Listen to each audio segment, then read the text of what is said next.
નમસ્કાર વિદ્યાર્થી મિત્રો, સ્વાગત છે આપનું આજના લેક્ચરમાં. મિત્રો, આજે આપણે હીટ એન્ડ માસ ટ્રાન્સફર સબ્જેક્ટના જીપીએસસીમાં અગાઉમાં પૂછાયેલા પ્રશ્નોનું સોલ્યુશન કરવાનું છે. થોડાક સારા પ્રશ્નો લઈને આવ્યો છું હું. દરેક એક્ઝામના પેપરના ક્વેશ્ચન્સ લાવવાનું શક્ય નથી હોતું, પણ મારો બનતો પ્રયત્ન એવો રહ્યો છે આજના લેક્ચરમાં કે આખા સિલેબસને આવરી લે એ રીતે હું પ્રશ્નોનું સિલેક્શન કરીને લાવ્યો છું. પ્રશ્ન એ તમારી સામે મૂકવામાં આવશે. થોડોક સમય માટે હું સ્ક્રીનની બહાર જઈશ. એ સમયમાં તમારે ક્વેશ્ચન વાંચી લેવાનો અને ક્વેશ્ચનનું સોલ્યુશન કરવાનું છે. આ બધા જીપીએસસીના અગાઉમાં પૂછાયેલા ક્વેશ્ચન્સ છે. સાથે સાથે હું તમને એક્ઝામનું નામ પણ આપી દઈશ કે કઈ એક્ઝામમાં ક્વેશ્ચન પૂછાયેલો છે. ક્લાસ 1 ની એક્ઝામ છે, ક્લાસ 2 છે કે ક્લાસ 3 ની એક્ઝામ છે. આપણો મુખ્ય હેતુ શું છે સર? કે આપણે જીપીએસસીમાં પૂછાઈ ગયેલા પ્રશ્નોના થકી આપણે આપણા બેઝિક્સ ને કોન્સેપ્ટ ક્લિયર કરવાના છે. લગભગ આખો સિલેબસ કવર કરી લે એ રીતના જ હું ક્વેશ્ચન સિલેક્ટ કરીને લાવ્યો છું અને જેટલા બની શકે ત્યાં સુધીના લેટેસ્ટ પેપર્સ જ હું લઈને આવ્યો છું. બને ત્યાં સુધી હું જૂના પેપર્સમાં નથી ગયો, કારણ કે આપણને ખબર છે કે સમય જતા જતા જીપીએસસી ની એક્ઝામ પેટર્ન અને એક્ઝામનું લેવલ ચેન્જ થઈ રહ્યું છે. એટલે બને ત્યાં સુધી મેં લેટેસ્ટ એક્ઝામ્સના જ પેપર કન્સિડર કર્યા છે. તો વધુ સમય ન લેતા આપણે ચાલુ કરી દઈએ આજનું સેશન, કે જેમાં આપણે એચએમટી ના એટલે કે હીટ એન્ડ માસ ટ્રાન્સફરમાં અગાઉથી પૂછાયેલા જીપીએસસી ના ક્વેશ્ચન સોલ્વ કરવા જઈ રહ્યા છે. ક્લિયર? ચલો, સૌથી પહેલા આપણે પહેલો પ્રશ્ન લઈ લઈએ. પહેલો ક્વેશ્ચન જે છે એ છે એક્ઝિક્યુટિવ એન્જિનિયર અને સેમ ક્વેશ્ચન પૂછાયો હતો તમારો ડેપ્યુટી એક્ઝિક્યુટિવ એન્જિનિયરની 2021-22 ની એક્ઝામમાં. ક્વેશ્ચન થિયોરેટિકલ છે. ક્વેશ્ચનમાં તમને સિમ્પલ એવું પૂછવામાં આવ્યું છે સર કે થર્મલ કન્ડક્ટિવિટીનું યુનિટ શું થાય? ક્લિયર? થર્મલ કન્ડક્ટિવિટીનું યુનિટ શું થાય? ઓપ્શન્સ તમારી સામે છે. ક્લિયર? ચલો, આ ક્વેશ્ચન સોલ્વ કરવાનો પ્રયત્ન કરીએ. મિત્રો, જો તમને થર્મલ કન્ડક્ટિવિટીનું યુનિટ કંઠસ્થ ના હોય, મોઢે યાદ ના હોય, તો પણ કોઈ વાંધો નથી આમાં. આપણે સામેથી જ જાતે સોલ્વ કરીને જોઈશું કે થર્મલ કન્ડક્ટિવિટીનું યુનિટ શું થાય છે. મિત્રો, થર્મલ કન્ડક્ટિવિટીને આપણે સ્મોલ કે થી ડિનોટ કરતા હોઈએ છીએ અને આ વસ્તુ આવે છે કન્ડક્શનમાં. અને કન્ડક્શનને ચલાવે છે કોણ? તો કે sir Fourier's law. Fourier's law of conduction. Fourier's law શું કહે છે સર? કે Q equal to K A dt by dx. Clear? Q equal to K A dt by dx. જેમાંથી Q નું યુનિટ છે વોટ, K નું મારે શોધવાનું છે, એરિયાનું થાય મીટર સ્ક્વેર અને dt by dx એટલે કે કેલ્વિન પર યુનિટ મીટર. યાદ રાખજો, આ સ્મોલ કે છે અને આ કેપિટલ કે છે.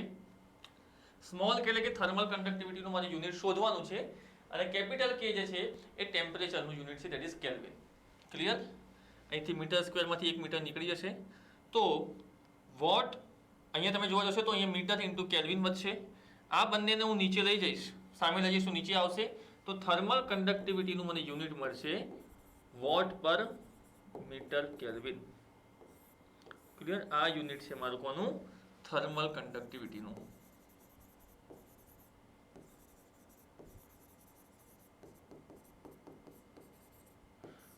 થર્મલ કન્ડક્ટિવિટીનું મારું યુનિટ થશે વોટ પર મીટર કેલ્વિન.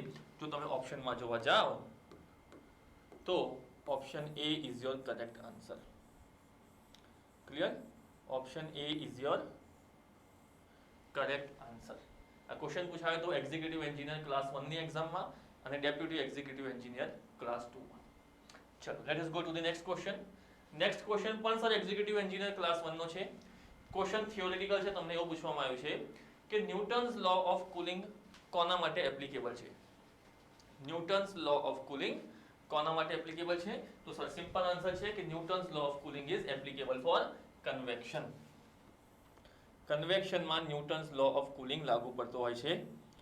અને શું છે sir Newton's law of cooling? તો sir Newton's law of cooling એવું કહે છે, ન્યૂટન્સ લો ઓફ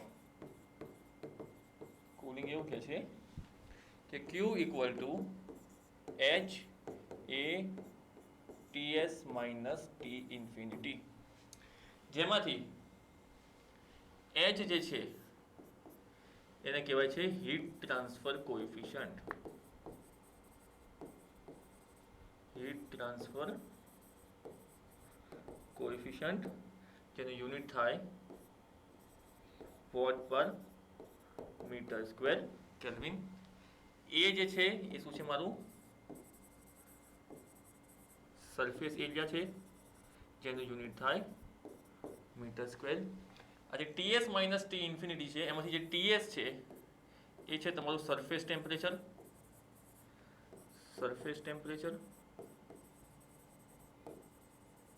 જેનું યુનિટ થાય કેલ્વિનમાં, અને ટી ઇન્ફિનિટી છે એ છે તમારું ફ્લુઇડ ટેમ્પરેચર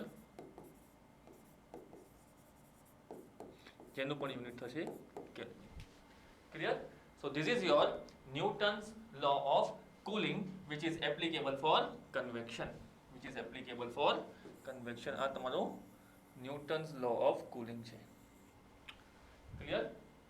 જે કન્વેક્શન માટે વપરાતું હશે. Convection is nothing but conduction plus fluid flow. આ વસ્તુ યાદ રાખવાની. conduction plus fluid flow is nothing but your convection. Clear? તો આ ક્વેશ્ચન પૂછાયો તો તમારો એક્ઝિક્યુટિવ એન્જિનિયર ક્લાસ 1 ની એક્ઝામમાં. નેક્સ્ટ ક્વેશ્ચન પણ એક્ઝિક્યુટિવ એન્જિનિયર ક્લાસ 1 નો જ છે. ક્વેશ્ચન છે રેડિયેશનનો. ક્લિયર? ક્વેશ્ચન તમારો રેડિયેશન હીટ ટ્રાન્સફરનો છે. ક્વેશ્ચન વાંચો અને સોલ્વ કરવાનો પ્રયત્ન કરો. એક્ઝિક્યુટિવ એન્જિનિયર ક્લાસ 1 નો ક્વેશ્ચન છે. તમે ધ્યાનથી જોશો તો એટલા રોકેટ સાયન્સના ક્વેશ્ચન્સ નથી પૂછાતા જીપીએસસીમાં, પણ આપણો બનતો પ્રયત્ન એવો હોવો જોઈએ કે આપણે ગમે તેવી પરિસ્થિતિ માટે તૈયાર હોઈએ. અઘરામાં અઘરું ન્યુમેરિકલ આવશે તો બી આપણને આવડવું જોઈએ, અને સહેલામાં સહેલો થિયોરિટિકલ ક્વેશ્ચન હોય તો પણ આપણને આવડવું જોઈએ. ક્વેશ્ચન છે એક્ઝિક્યુટિવ એન્જિનિયર ક્લાસ 1 નો 2021-22 ની એક્ઝામ છે. ક્વેશ્ચન એવું પૂછવામાં આવ્યું છે સર કે in a radiation heat transfer the relation among absorptivity, reflectivity and transmissivity is dash. એમ કરીને તમારી સામે 4 ઓપ્શન આપવામાં આવે છે. આ ક્વેશ્ચન સોલ્વ કરતા પહેલા આપણે આની પાછળની થિયરી સમજી લઈએ સર.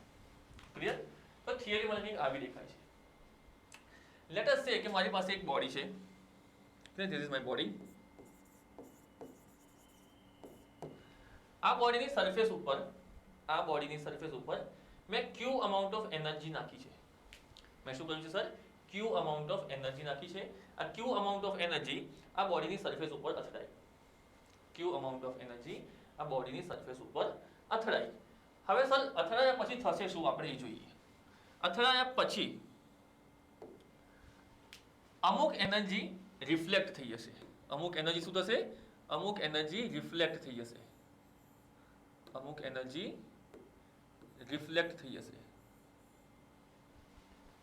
સામે અમુક એનર્જી એબ્ઝોર્બ થઈ જશે.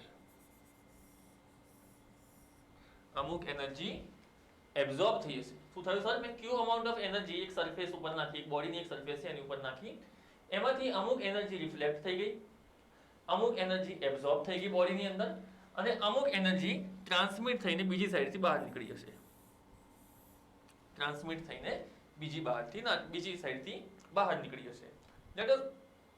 લેટ અસ અઝ્યુમ કે મેં ક્યુ અમાઉન્ટ ઓફ એનર્જી નાખી છે. ટોટલ એનર્જી નાખી છે. તો એમાં જે રિફ્લેક્ટ થઈ એને હું કહું છું QR, જેટલી એબ્ઝોર્બ થઈ એને હું કહું છું QA, અને જેટલી ટ્રાન્સમિટ થઈને બહાર નીકળી ગઈ એને હું કહું છું QT. કહું છું. તો સર મને એટલું ખબર પડી જાય કે Q would be equal to QA plus QR plus QT થશે. Q એટલે શું? મારી total energy. That would be equal to QA plus QR plus QT. આ ઇક્વેશન યસ સર સાચી વાત છે. Q would be equal to QA plus QR plus QT. હવે હું બંને સાઈડ સર Q થી ડિવાઈડ કરી દઉં છું. તો શું મળશે? 1 equal to QA by Q plus QR by Q plus QT by Q. હવે આ ત્રણ ટર્મ્સ તમને જોવા મળે છે. ટર્મ નંબર 1, ટર્મ 2 અને ટર્મ 3. આ ત્રણને અલગ અલગ નામ આપી દેવામાં આવ્યું છે: એબ્ઝોર્પ્ટિવિટી, રિફ્લેક્ટિવિટી અને ટ્રાન્સમિટિવિટી. આનો મતલબ શું થાય આપણે એ પણ સમજીએ. આનો મતલબ સિમ્પલ છે સર કે QA by Q એને હું કહું છું એબ્ઝોર્પ્ટિવિટી, અર્થાત મેં કેટલી એનર્જી આપી એમાંથી કેટલી એબ્ઝોર્બ થઈ એને કહેવાય એબ્ઝોર્બિવિટી. એવી રીતે QR/Q છે એનો કહું છું રો, જેને કહેવાય રિફ્લેક્ટિવિટી, તેને કહેવાશે રિફ્લેક્ટિવિટી. કેટલી રિફ્લેક્ટ થઈ મેં ટોટલ એનર્જી આપી એમાંથી. અને QT/Q છે એને કહેવાય ટ્રાન્સમિસિવિટી.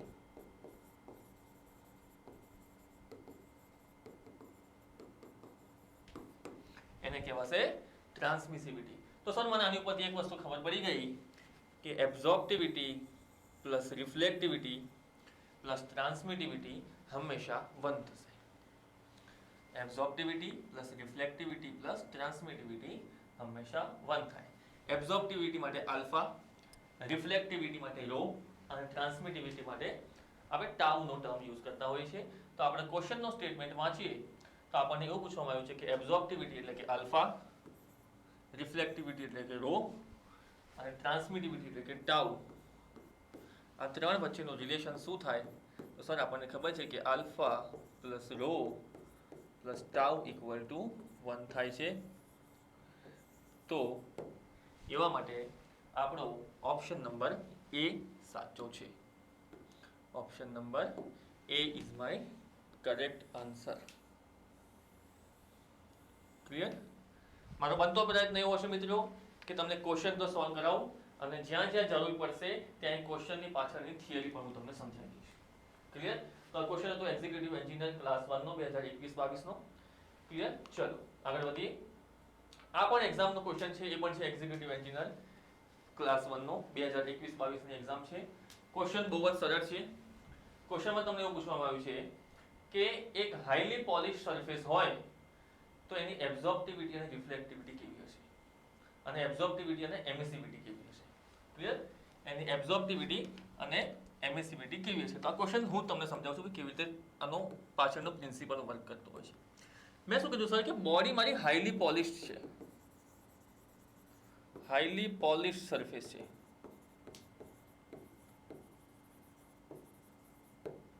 લેટ અસ સે કે આ મારી સરફેસ છે. This is my surface.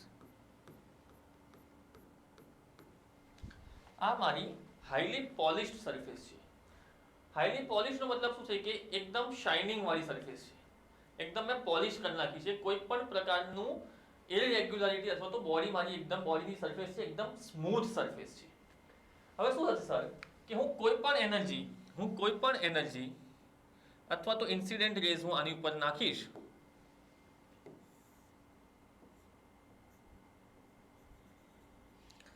Let us સે કે Q, તો એ એબ્ઝોર્બ નહીં કરે, રિફ્લેક્ટ વધારે કરશે. ધેટ ઇઝ હાઈલી પોલિશ સરફેસની રિફ્લેક્ટિવિટી વધારે હોય.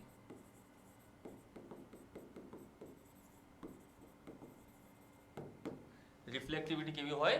હાઈલી પોલિશ સરફેસની રિફ્લેક્ટિવિટી બહુ સારી હોય. ટ્રાન્સમિટ તો કશું થવાનું જ નથી. ક્લિયર? સો એબ્ઝોર્બિવિટી કેવી હશે સર? એબ્ઝોર્બિવિટી એની લો હશે. એની એબ્ઝોર્બિવિટી કેવી હશે? એની એબ્ઝોર્બિવિટી લો હશે. અને રહી વાત એમિસિવિટીની, રહી વાત કોની સર? રહી વાત એમિસિવિટીની, તો એના માટે હું મદદ લઈશ કિર્ચોફ્સનો લો. કિર્ચોફ્સ લો ઓફ રેડિયેશન એવું કહે છે કે એબ્ઝોર્બિવિટી ઇક્વલ ટુ એમિસિવિટી થાય. ક્યારે? At thermal equilibrium.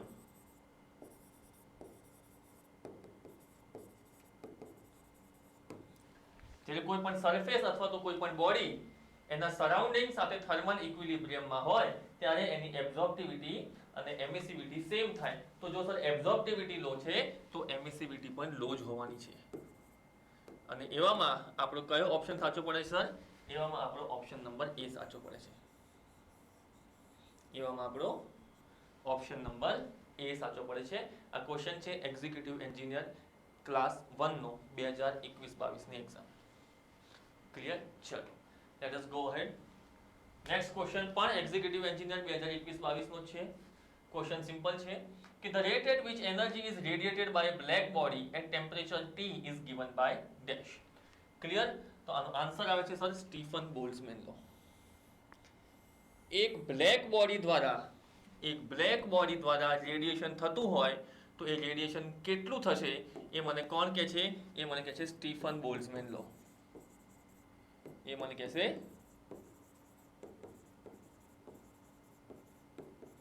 Stephen Boltzmann law.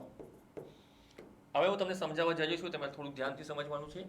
Stephen Boltzmann લો એવું કહે છે કે એનર્જી ઇન રિફ્લેક્ટેડ અથવા તો radiated by black body is equal to sigma T⁴ આ યુનિટ છે એનું વોટ પર મીટર સ્ક્વેર, વોટ પર metre square,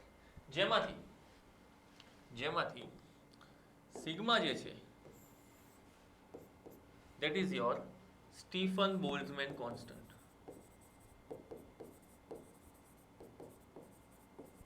Stefan Boltzmann constant અને જેની વેલ્યુ થાય 5.67 into 10⁻⁸ વોટ પર મીટર સ્ક્વેર Kelvin⁴ Kelvin⁴ અને ટી જે છે એ સૌથી અગત્યની વસ્તુ છે, એ છે તમારું એબ્સોલ્યુટ ટેમ્પરેચર, તેનું યુનિટ છે કેલ્વિન। અને એક વસ્તુ તમારે હંમેશા યાદ રાખવાની, એક વસ્તુ તમારે હંમેશા યાદ રાખી લેવાની છે કે જ્યાં જ્યાં તમારે હીટ એન્ડ માસ ટ્રાન્સફરમાં રેડિયેશનની વાત થતી હશે ત્યારે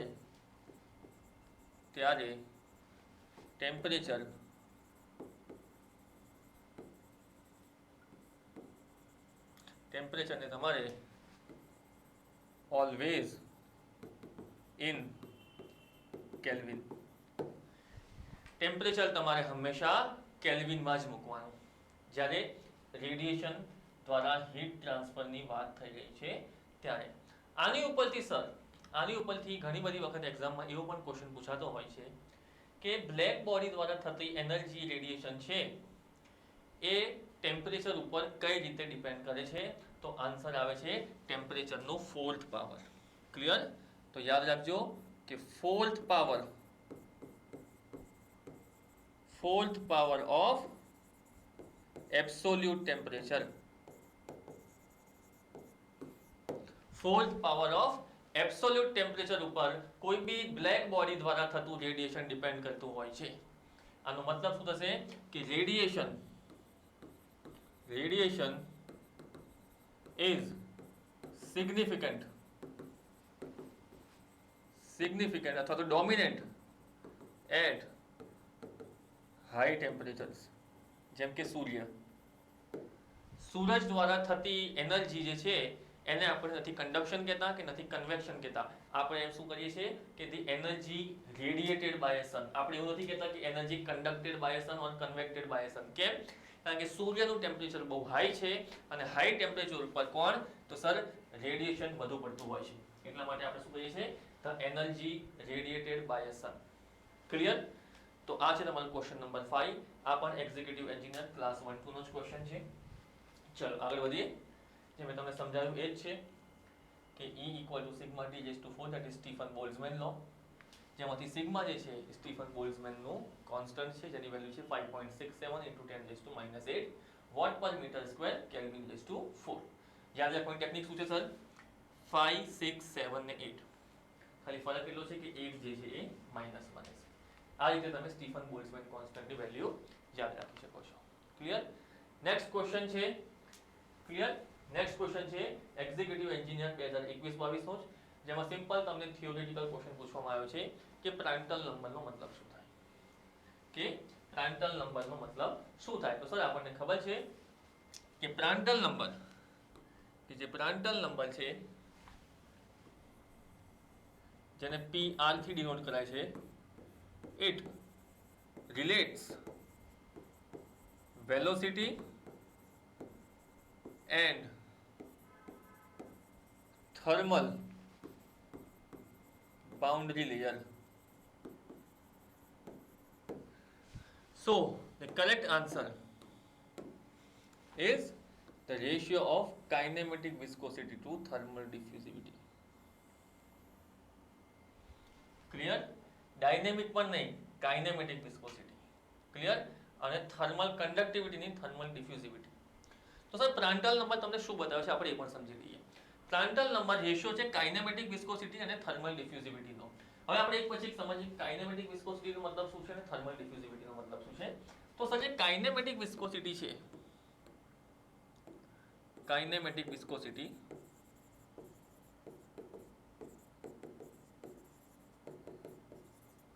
it shows amount of which the mass diffuses. અર્થાત કોઈ એક ફ્લુઇડનો જથ્થો છે, કોઈ એક ફ્લુઇડનો જે જથ્થો છે એ કઈ હદ સુધી અને કેટલું ટ્રાવેલ કરી રહ્યું છે અથવા તો કેટલું ટ્રાવેલ કરી શકશે એ મને કોણ બતાવે છે? એ મને બતાવે છે કાઇનેમેટિક વિસ્કોસિટી. વાત કરું સર થર્મલ ડિફ્યુઝિવિટી ની, તો જે થર્મલ ડિફ્યુઝિવિટી છે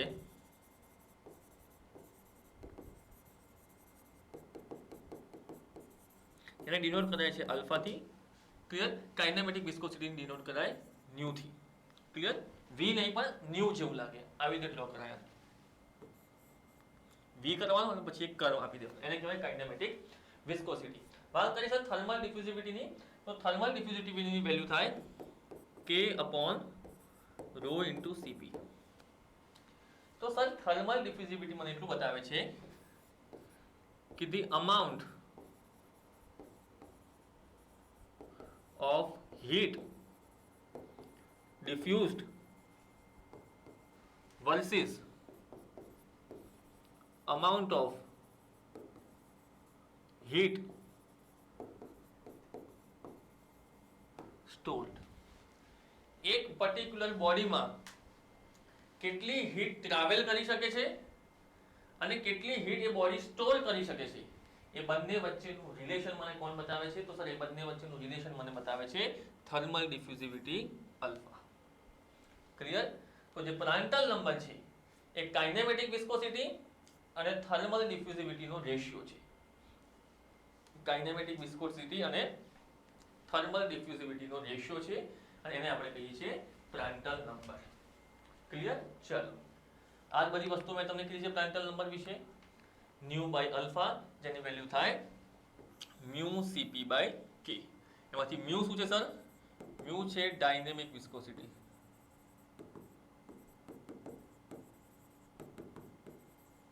મ્યુ છે ડાયનેમિક વિસ્કોસિટી અને મ્યુ જે છે ડાયનેમિક વિસ્કોસિટી છે અને જે કાઇનેમેટિક વિસ્કોસિટી હોય that is equal to mu upon rho એટલે કે ડેન્સિટી. ક્લિયર? આ વચ્ચે તમારી કાઇનેમેટિક વિસ્કોસિટી. તો કહેવાનો મારો તાત્પર્ય શું છે સર? કહેવાનો મારો તાત્પર્ય સિમ્પલ છે કે વેલોસિટી લેયર અને થર્મલ લેયર વચ્ચેનું રિલેશન તમને કોણ બતાવે છે? તો તમને બતાવે છે પ્રાન્ટલ નંબર. અથવા તો હું એમ કહી શકું કે વેલોસિટી ફિલ્ડ અને ટેમ્પરેચર ફિલ્ડ વચ્ચેનું રિલેશન તમને કોણ બતાવે છે? તો એ છે Prandtl number. Clear? Let us go to the next question. આ થોડુંક ન્યુમેરિકલનો ક્વેશ્ચન છે. ક્વેશ્ચન છે assistant engineer Gujarat maritime board 2021-22 ની ક્વેશ્ચન એક્ઝામનો. ક્વેશ્ચન વાંચો અને સોલ્વ કરવાનો પ્રયત્ન કરો. આ ક્વેશ્ચન માટે હું તમને 10 સેકન્ડ આપું છું. 10 સેકન્ડ હું સ્ક્રીનની બહાર જઈશ, તમને સ્ટેટમેન્ટ વાંચવાનું આપીશ, તમારે સ્ટેટમેન્ટ વાંચવાનું અને ક્વેશ્ચન સોલ્વ કરવાનો છે. ક્લિયર? ચલો, ક્વેશ્ચન વાંચો અને સોલ્વ કરો.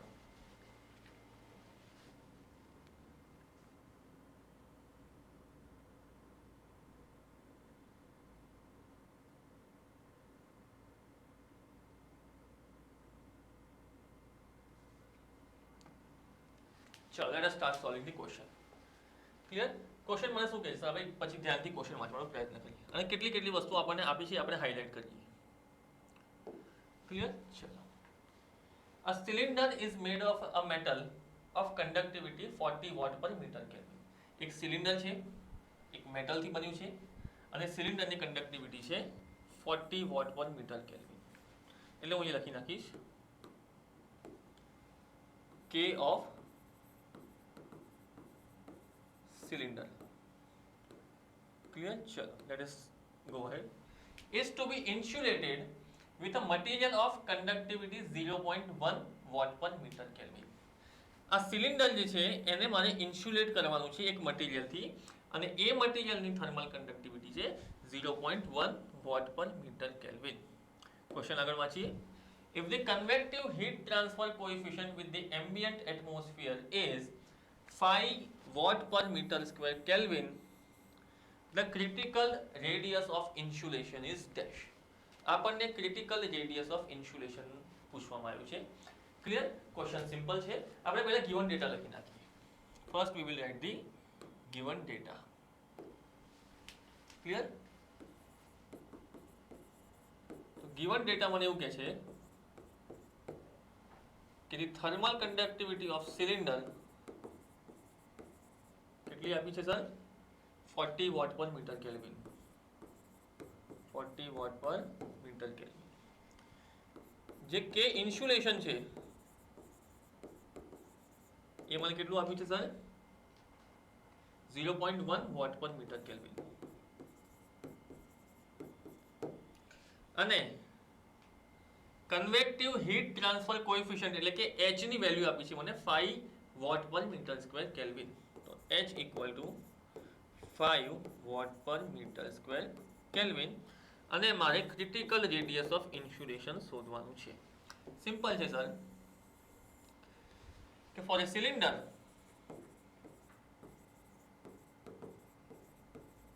યાદ રાખજો આ ઇક્વેશન કે critical radius of insulation is equal to K of insulation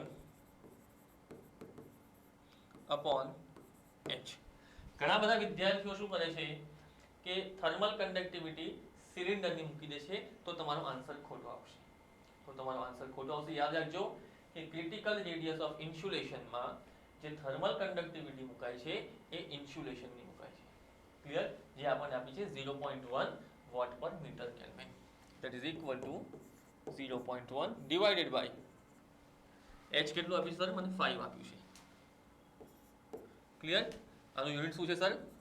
vote પર મીટર કેલ્વિન, અને આનું છે વોટ પર મીટર સ્ક્વેર કેલ્વિન. તો 0.1 upon 5 મીટર આવશે. પણ સર તમે ક્વેશ્ચન જોશો તો ક્વેશ્ચનમાં બધે શું છે સર? સેન્ટીમીટર છે. એટલે મારે શું કરવું પડશે? એટલે મારે આ મીટરને સેન્ટીમીટરમાં કન્વર્ટ કરવું પડશે. તો આઈ કેન રાઇટ 0.1 1 મીટર બરાબર કેટલું થાય સર? 100 સેન્ટીમીટર થાય. તો ઇન્ટુ 100 ડિવાઇડેડ બાય 5, અને અહીં મીટરના બદલે હવે સેન્ટીમીટર આવી છે. તો 0.1 ઇન્ટુ 100 કેટલું થાય? 10 થાય. અને 10 ભાગ્યા 5 એટલે કે 2 થશે. તો ક્રિટિકલ રેડિયસ મને મળશે 2 centimetre. Clear? This is your answer. Clear? Answer આવશે 2 સેન્ટીમીટર. હવે જો ભૂલથી તમે 0.1 ના બદલે 40 મૂકી દીધું હોત તો 40 ભાગ્યા 5 8 આન્સર આવે. ક્લિયર?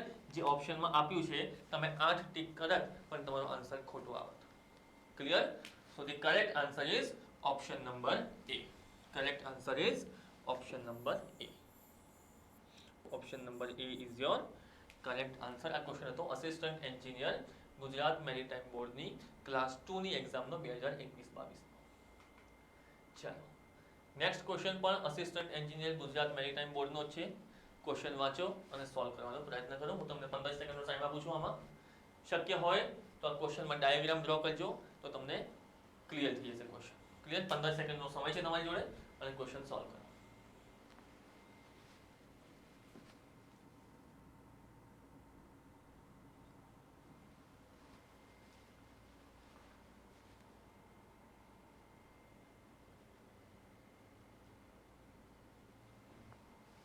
ચલો let us start solving the question.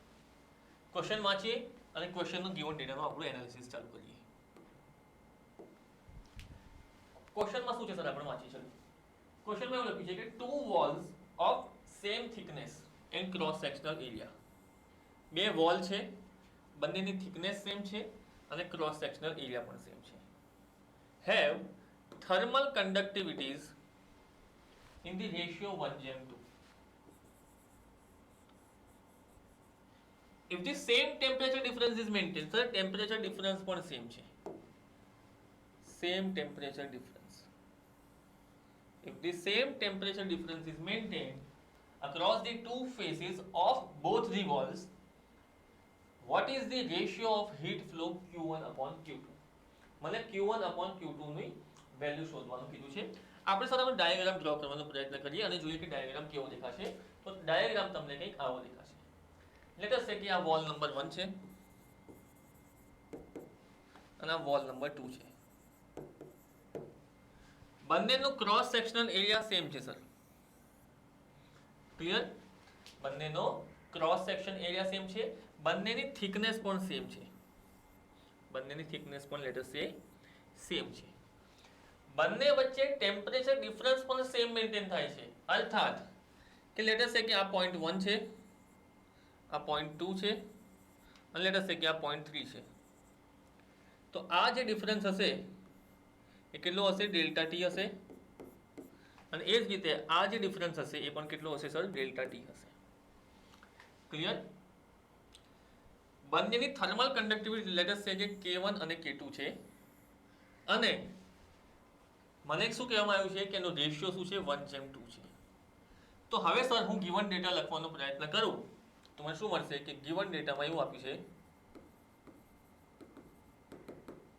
કે delta T of 1 equal to delta T of 2, A1 equal to A2, X1 equal to X2 અને K1 જેમ K2 equal to 1:2 આવ્યું છે. મારે સર શોધવાનું શું છે સર? Q1 by Q2 નું વેલ્યુ, which means કે આ થઈ શું રહ્યું છે સર? કન્ડક્શન થઈ ગયું છે. કન્ડક્શન હીટ ટ્રાન્સફર છે. Q amount of હીટ જઈ રહી છે અંદર. તો સર સીધું હું Q1 by Q2 નું રેશિયો લઈ લઈશ. That is Q1 upon Q2 equal to લો કયો લાગુ પડશે સર? ફુરિયર્સ લો, જે એમ કહે છે કે K1 A1 dt by dx of 1 whole upon K2 A2 dt by dx of 2. Clear? બંનેનો સર એરિયા સેમ છે. બંનેનો સર એરિયા સેમ છે એટલે એરિયા કટ થઈ જશે. બંનેનું ટેમ્પરેચર ડિફરન્સ પણ સેમ છે અને થિકનેસ પણ સેમ છે, તો આ બી કટ થઈ જશે. તો મારા માટે રહેશે શું સર? મારા માટે રહેશે is equal two K1 upon K2, જેની વેલ્યુ શું છે sir? 1:2. That is equal two 1:2. અર્થાત મને આન્સર શું મળ્યો કે Q1 by Q2 equal to 1/2. This is my answer. Clear? તો ઓપ્શન કયો સાચો છે sir? Option number A is your correct answer. Clear? Option number A is your correct answer. આ ક્વેશ્ચન હતો assistant engineer Gujarat maritime board 2021-22 ની exam. Clear? ચલો next question બે અલગ અલગ એક્ઝામમાં પૂછાયો છે. સ્ટેટમેન્ટ સેમ રહ્યું હતું. Assistant engineer Gujarat maritime board અને જે લાસ્ટ ARTOની 2018-19માં એક્ઝામ થઈ હતી એમાં પણ આ જ ક્વેશ્ચન પૂછાયો હતો. સ્ટેટમેન્ટ પણ સેમ હતું. ક્વેશ્ચન વાંચો. ક્વેશ્ચન એકદમ સિમ્પલ છે. ક્વેશ્ચન સોલ્વ કરવાનો પ્રયત્ન કરો.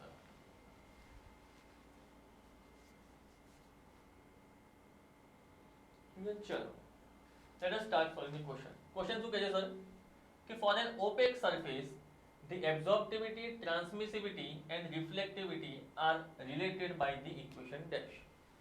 એક ઓપેક સરફેસ માટે અલ્ફા, રો અને ટાઉ ત્રણે વચ્ચેનો સંબંધ શું છે એ આપણને પૂછવામાં આવ્યું છે. તો સર ઓપેક નો મતલબ શું થાય? ઓપેક ને ગુજરાતીમાં કહેવાય અપારદર્શક.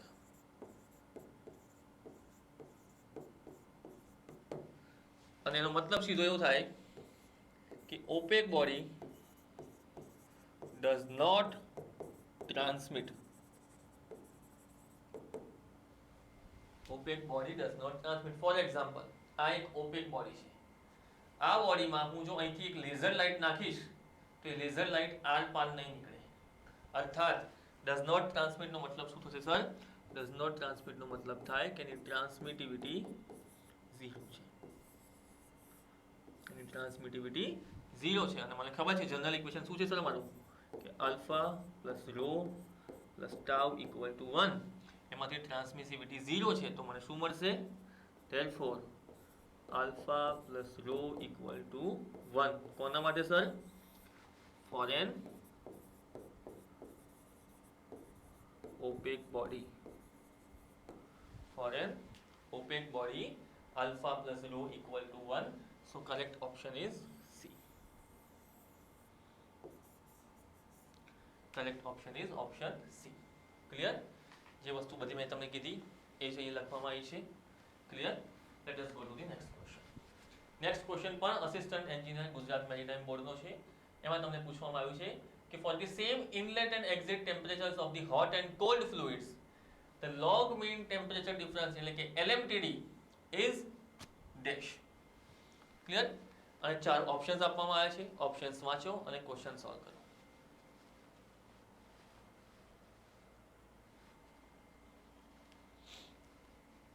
ચલો તો સર આમાં તમને ખ્યાલ ના પડે તો હું તમને સીધો આનો આન્સર આપી દઉં છું કે લોગેરિથમિક મીન ટેમ્પરેચર ડિફરન્સ એટલે કે LMTD ને થીટા થી ડિનોટ કરવામાં આવે છે થીટા m થી.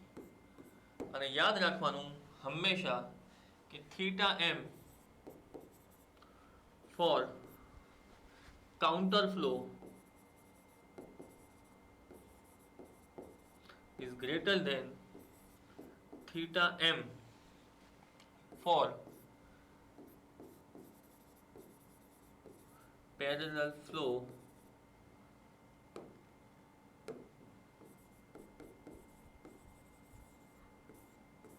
always. Clear?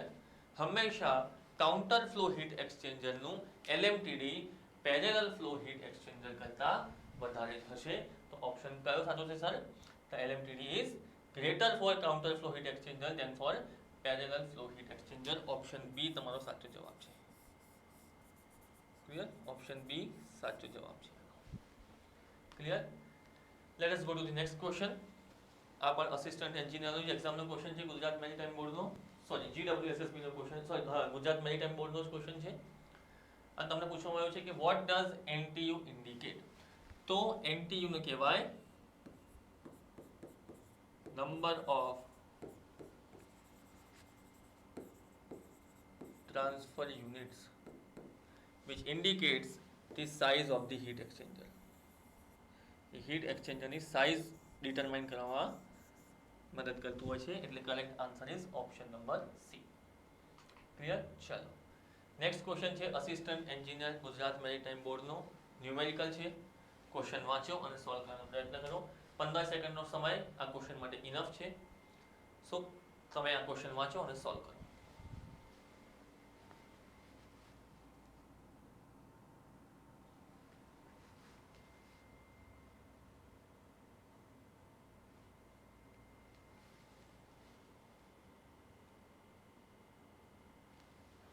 ચલો let us start solving the question. હવે આ ક્વેશ્ચન છે સર હીટ એક્સચેન્જરનો. ક્લિયર? આ ક્વેશ્ચન છે હીટ એક્સચેન્જરનો. હવે હીટ એક્સચેન્જર માટે હું એક નોમેનક્લેચર યુઝ કરીશ. જે નોમેનક્લેચર હું તમને સૌથી પહેલા અહીં લખાઈ દઉં છું. જેમાં હું H વર્ડ યુઝ કરીશ હોટ માટે, C યુઝ કરીશ કોલ્ડ માટે, 1 યુઝ કરીશ ઇનલેટ માટે અને 2 યુઝ કરીશું આઉટલેટ અથવા તો આઉટ માટે. હવે ક્વેશ્ચન વાંચીએ એટલે ક્વેશ્ચન શું કહે છે આપણે સમજવાનો પ્રયત્ન કરીએ. કે in heat exchanger the hot liquid enters with a temperature of 180 degree Celsius. hot fluid નું એન્ટ્રી ટેમ્પરેચર છે એટલે કે TH1 આપ્યું છે એટલે કે TH1 equal to 180 degree Celsius and leaves at 160 degree Celsius. leaves એટલે કે આઉટપુટ નું આઉટલેટ નું ટેમ્પરેચર આપ્યું છે એટલે કે TH2 equal to 160 degree Celsius. The cooling fluid એટલે કે cold fluid enters at 30 degree Celsius. enters છે એટલે કે ઇનલેટ વાળું તો હું લખીશ TC1 equal to 30 degree Celsius and leaves at 110 degree Celsius. So TC2 equal to 110 degree Celsius. આ મારો given data છે સર. Okay, this is my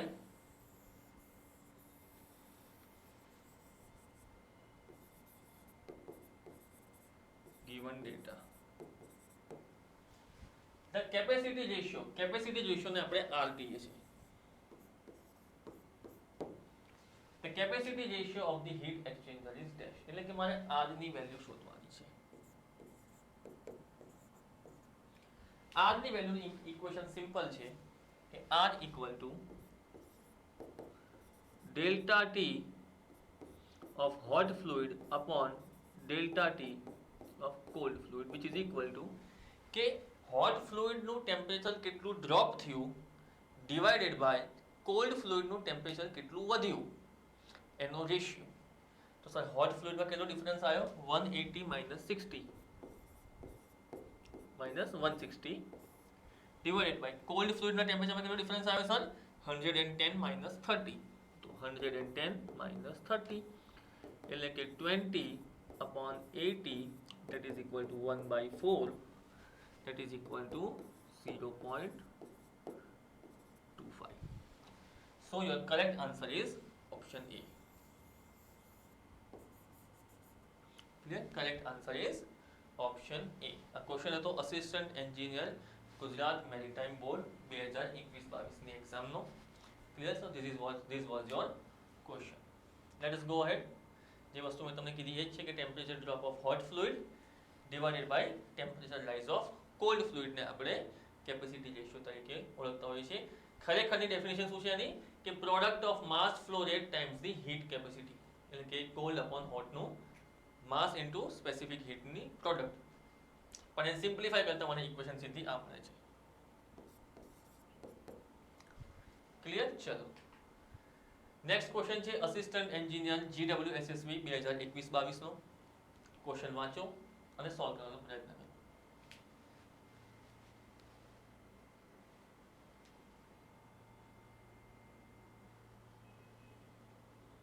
ચલો let us start solving the question.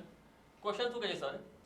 કે in a heat transfer through the glass of a window, if the heat transfer through the glass of a window is in the direction normal to the surface of glass only, then it is dash dimension heat transfer problem. 1 dimension, 2 dimension, 3 dimension કે none of the above.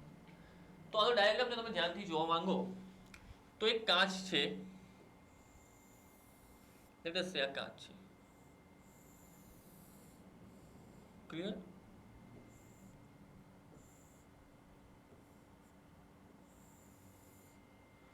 This is your glass.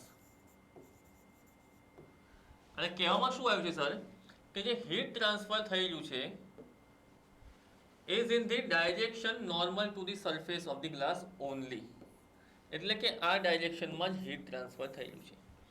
For example આ મારો glass છે તો આ ડાયરેક્શનમાં heat transfer થયેલું છે, એટલે કે 1 ડાયમેન્શનમાં જ હીટ ટ્રાન્સફર થયેલું છે તમને એવું જોવા મળશે. So then it is 1 dimension heat problem. So correct answer is option A. That is 1 dimensional heat problem. Clear? Sure. Let us go to the next question. That is assistant engineer GWSSB 2021-22 no question છે. Question વાંચો અને solve કરવાનો પ્રયત્ન કરો.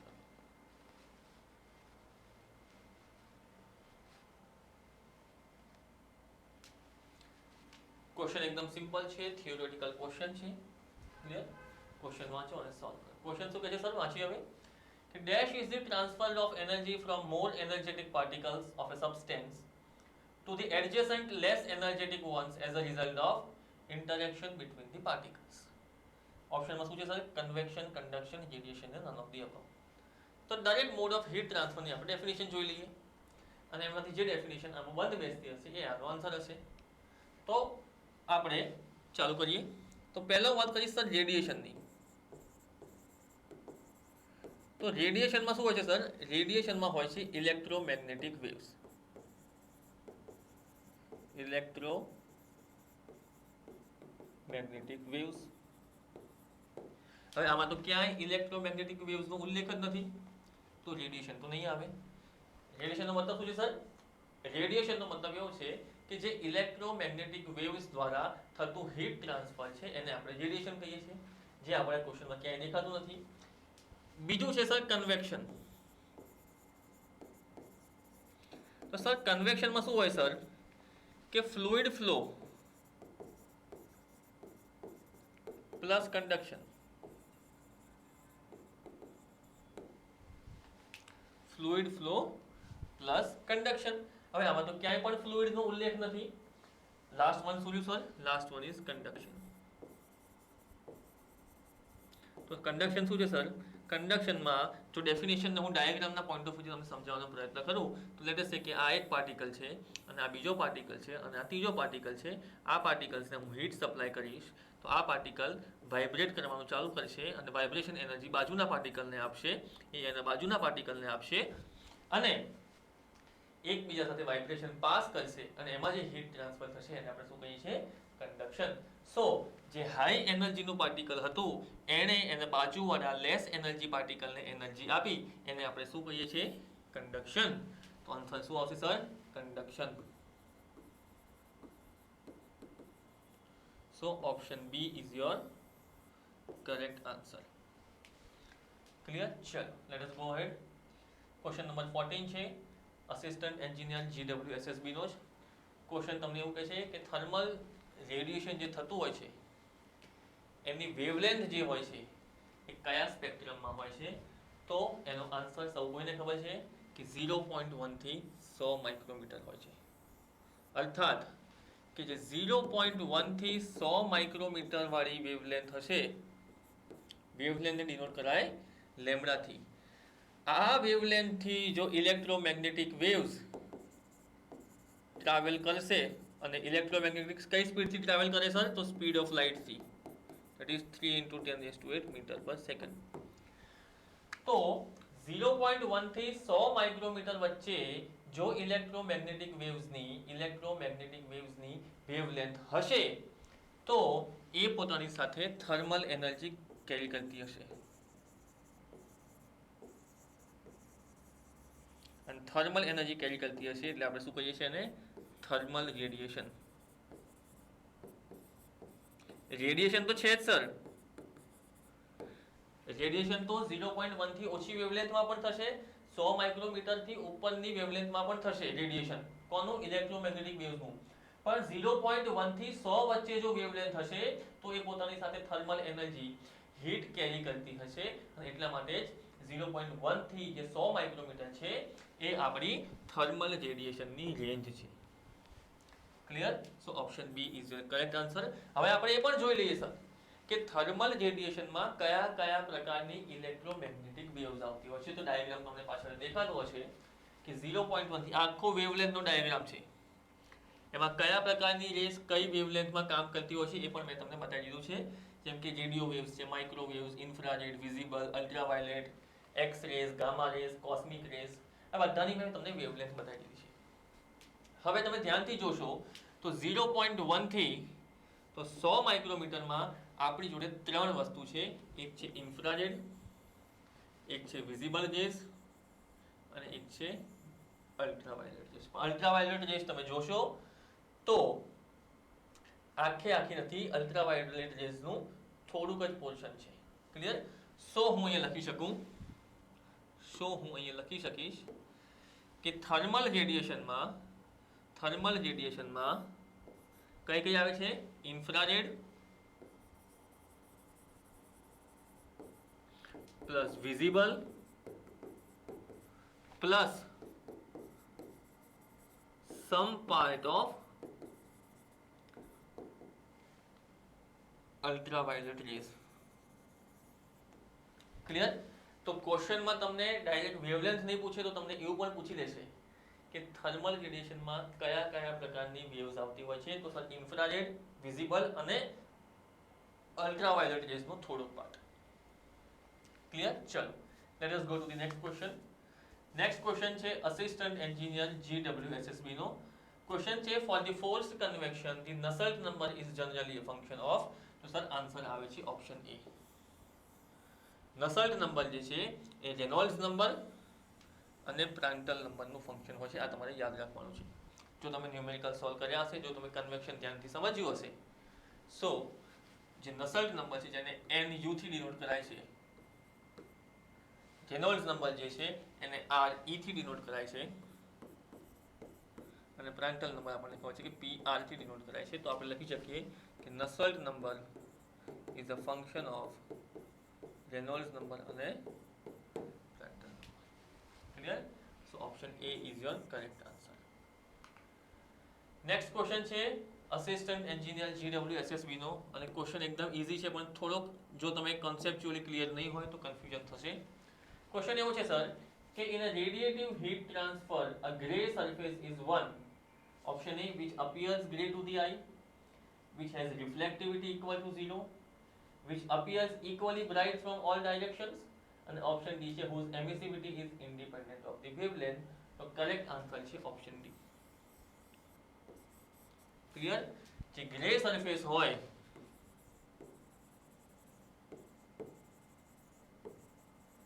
એની જે emissivity હોય is not a function of wavelength. Clear?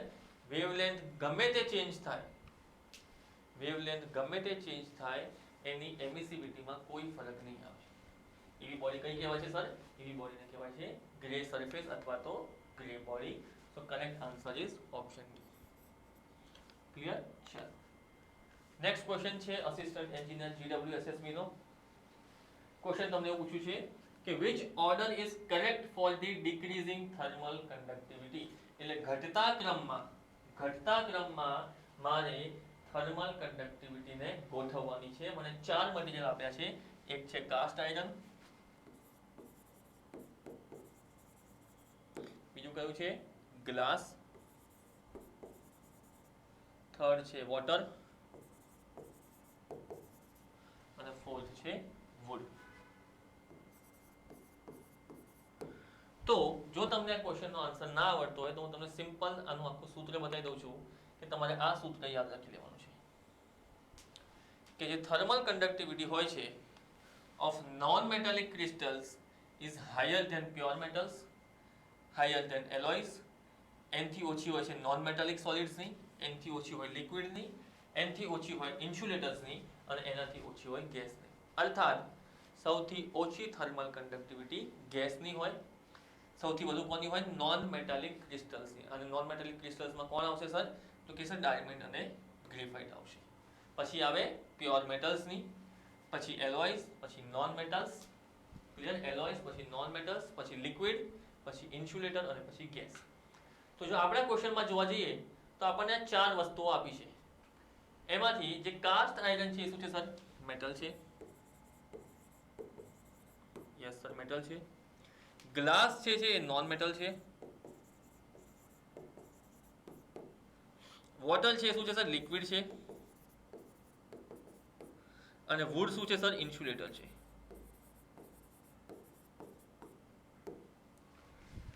તો sir મને ખબર છે કે મેટલ્સ, નોન મેટલ્સ, લિક્વિડ્સ ને ઇન્સ્યુલેટર. મેટલ એટલે શું sir? Cast iron. Non metal શું છે સર? આપણી જોડે ગ્લાસ. લિક્વિડમાં શું છે સર? વોટર. અને ઇન્સ્યુલેટરમાં શું છે સર? વુડ. સો કાસ્ટ આયરનની સૌથી વધારે હશે, પછી ઓછી હશે ગ્લાસની, પછી હશે વોટરની, પછી આવશે વુડની. હવે મારે ઘટતા ક્રમમાં ગોઠવવાનું છે તો સૌથી પહેલા શું આવશે? કાસ્ટ આયરન, પછી ગ્લાસ, પછી વોટર અને પછી વુડ. તો ઓપ્શન કયો થતો છે sir? Option A is your correct answer. Clear? Option A is your correct answer. ચલો નેક્સ્ટ ક્વેશ્ચન છે અસિસ્ટન્ટ એન્જિનિયર GWSSB 2021-22 નો. ક્વેશ્ચન એકદમ સિમ્પલ છે કે the ratio of energy transferred by the convection to that of conduction is called Nusselt number, જેને આપણે NU થી denote કરતા હોઈએ છીએ.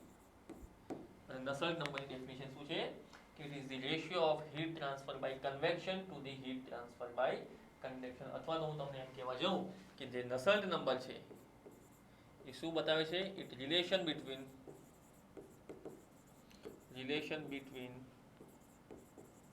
heat transfer by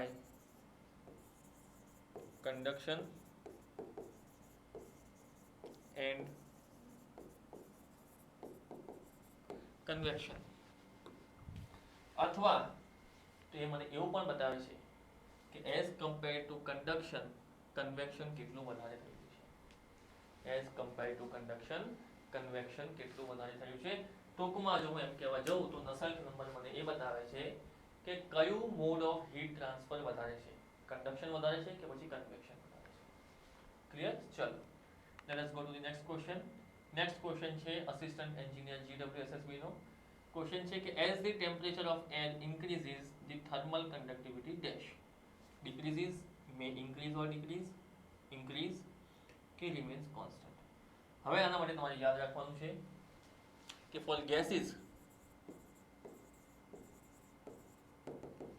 the thermal conductivity હોય કે gas is directly proportional to temperature square upon molecular weight નો square. Clear? T શું છે સર? ટેમ્પરેચર અને m શું છે? Molecular weight. અર્થાત આની પરથી મને બે વસ્તુ ખબર પડશે કે પહેલી વસ્તુ કે જો ટેમ્પરેચર વધશે તો થર્મલ કંડક્ટિવિટી વધશે અને જો મોલેક્યુલર વેટ ઘટશે અથવા એનો મતલબ શું થાય કે લાઇટ ગેસ હશે તો પણ એની થર્મલ કંડક્ટિવિટી વધશે. હવે એર શું છે sir? Air is a gas. Temperature શું છે સર? ઇન્ક્રીઝ થાય છે તો ટેમ્પરેચર ઇન્ક્રીઝ થશે તો થર્મલ કંડક્ટિવિટી પણ ઇન્ક્રીઝ થશે. Option she is your correct answer. Clear? તો યાદ રાખવાનું કે ગેસીસ માટે જો ટેમ્પરેચર વધશે તો થર્મલ કંડક્ટિવિટી વધશે અને જો ગેસ 1 અને ગેસ 2 નામના મારી જોડે બે ગેસીસ છે એમાંથી જો બંનેનું ટેમ્પરેચર સેમ છે, ફોર એક્ઝામ્પલ મારી પાસે બે ગેસ છે, ગેસ 1 અને ગેસ 2. બંને ગેસનું ટેમ્પરેચર સેમ છે પણ ગેસ 1 ગેસ 2 કરતા મોલેક્યુલર વેટ ઓછું ધરાવે છે એટલે કે લાઇટ ગેસ છે. તો જે ગેસ લાઇટ હશે એની પણ થર્મલ કંડક્ટિવિટી વધારે હશે. ક્લિયર? સો એ જ વસ્તુ મેં તમને અહીં ઇક્વેશન બતાવી છે કે K of gas equal to directly proportional to temperature નો સ્ક્વેર upon molecular weight નો સ્ક્વેર અને thermal conductivity of air is 0.026 watt per meter Kelvin. Clear? ચલો નેક્સ્ટ ક્વેશ્ચન પર જઈએ આપણે. Question number 18. ક્વેશ્ચન નંબર 18 છે ARTO 2018-19 ની એક્ઝામનો. Question વાંચો અને સોલ્વ કરવાનો પ્રયત્ન કરો પછી હું તમને ક્વેશ્ચન સોલ્વ કરાવીશ.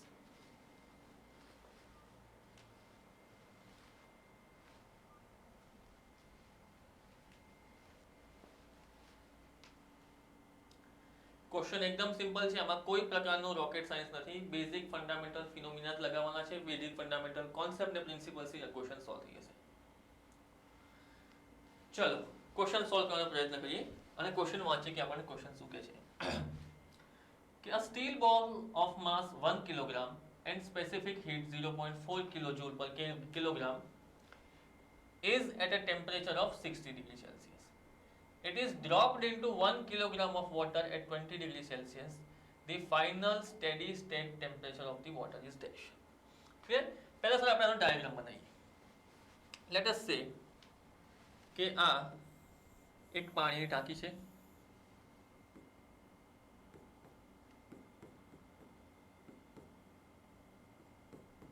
આની અંદર હું એક સ્ટીલનો બોલ નાખું છું. Let us say કે આ બોલ છે.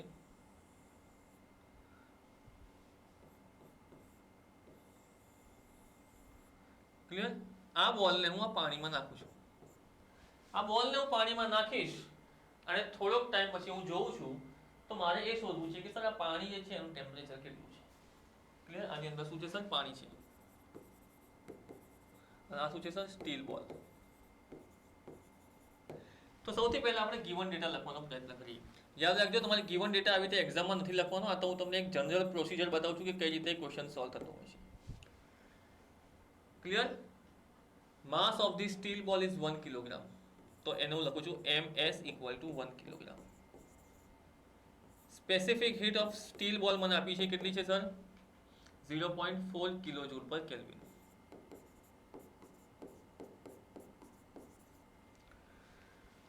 અને ટેમ્પરેચર કેટલું આપ્યું છે? 60 ડિગ્રી સેલ્સિયસ. તો TS equal to 60 degree Celsius. હવે હું લખવા જાઉં વોટરનું, તો વોટરનું માસ કેટલું છે સર? 1 કિલોગ્રામ છે, મને કીધું છે. ક્લિયર? વોટરનું માસ 1 કિલોગ્રામ છે અને ટેમ્પરેચર છે 20 ડિગ્રી સેલ્સિયસ. અને વોટરની સ્પેસિફિક હીટ થાય, વોટરની સ્પેસિફિક હીટ તમારે વેલ્યુ ખબર હોવી જોઈએ. જો વેલ્યુ ખબર ના હોય તો હું તમને કહી દઉં છું. It is equal two 4.8 kilo joule પર કેલ્વિન. હવે હું આ ક્વેશ્ચન સોલ્વ કરીશ. આ તો સર મારો ગિવન ડેટા છે. ક્લિયર? મને કહેવામાં શું આવ્યું છે કે ફાઇનલ ટેમ્પરેચર કેટલું હશે? ફાઇનલ ટેમ્પરેચર કેટલું હશે? તો સર આની પાછળ સિમ્પલ પ્રોસેસ અથવા તો સિમ્પલ પ્રિન્સિપલ કામ કરતો હોય છે. પ્રિન્સિપલ એવો છે સર કે મેં સ્ટીલના બોલને પાણીની ટાંકીમાં નાખ્યો અને થોડોક ટાઈમ પછી હું જોઈશ તો મારે જે પાણીનું ટેમ્પરેચર છે શોધવાનું છે. પણ આની પાછળ પ્રિન્સિપલ શું છે સર? પ્રિન્સિપલ એ જ છે કે મેં ગરમ સ્ટીલનો બોલ ઠંડા પાણીમાં નાખ્યો તો જેટલી હીટ આ સ્ટીલના બોલે લૂઝ કરી એટલી જ હીટ આ પાણી એ ગેઇન કરી હશે. સો આઈ કેન રાઇટ કે heat lost by steel ball equal to heat gained by water. અને સ્ટેડી સ્ટેટમાં શું થશે સર? સ્ટેડી સ્ટેટમાં આ સ્ટીલ બોલ અને વોટરનું ટેમ્પરેચર સેમ થઈ જશે, થર્મલ ઇક્વિલિબ્રિયમ આવી જશે. એક સમય સુધી હીટ ટ્રાન્સફર થશે પણ પછી બંનેના ટેમ્પરેચર સેમ થઈ જશે. પછી તો કોઈ હીટ ટ્રાન્સફર થવા નથી. હવે મારે શોધવાનું છે કે ટેમ્પરેચર કેટલું છે. તો હીટ ટ્રાન્સફર શું થાય સર કે mc delta T of steel equal to mc delta T of water. હવે સ્ટીલ બોલ છે એ 60 ડિગ્રી સેલ્સિયસ ઉપર અને પાણી છે 20 ડિગ્રી સેલ્સિયસ ઉપર, અર્થાત કે જે ફાઇનલ ટેમ્પરેચર છે એ 60 થી 20 ની વચ્ચે હશે. લેટ અસ સે કે ફાઇનલ ટેમ્પરેચર છે T, જે મારે શોધવાનું છે.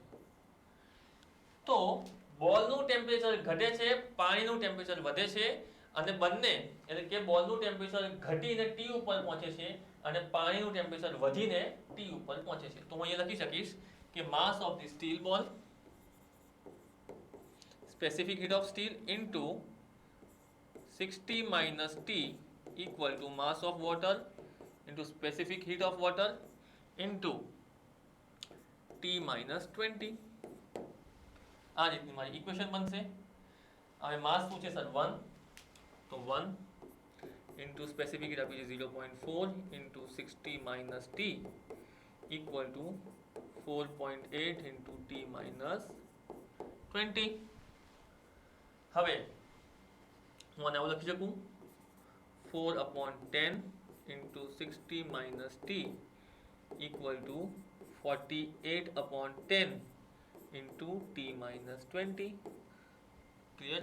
બંને સાઈડથી 10 કટ.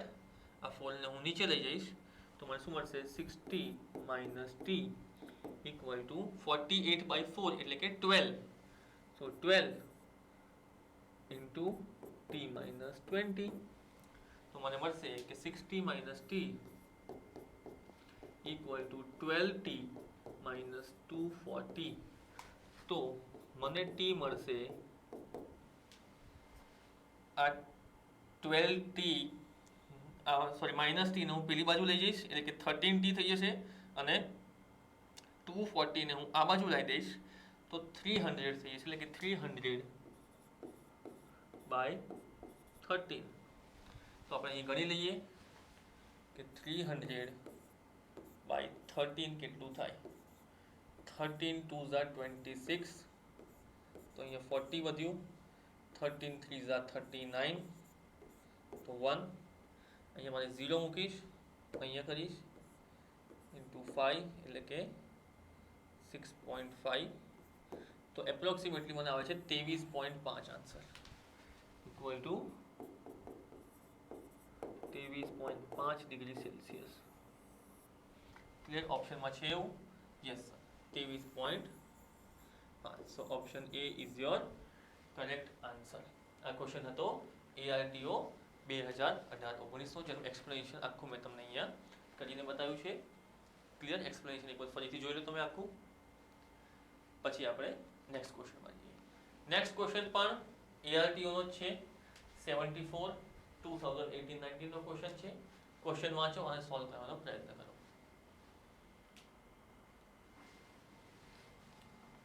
ક્લિયર? 15 થી 20 સેકન્ડનો સમય છે તમને આ ક્વેશ્ચન માટે. અને ક્વેશ્ચનમાં કોઈ પ્રકારનું રોકેટ સાયન્સ નથી, એકદમ સિમ્પલ છે.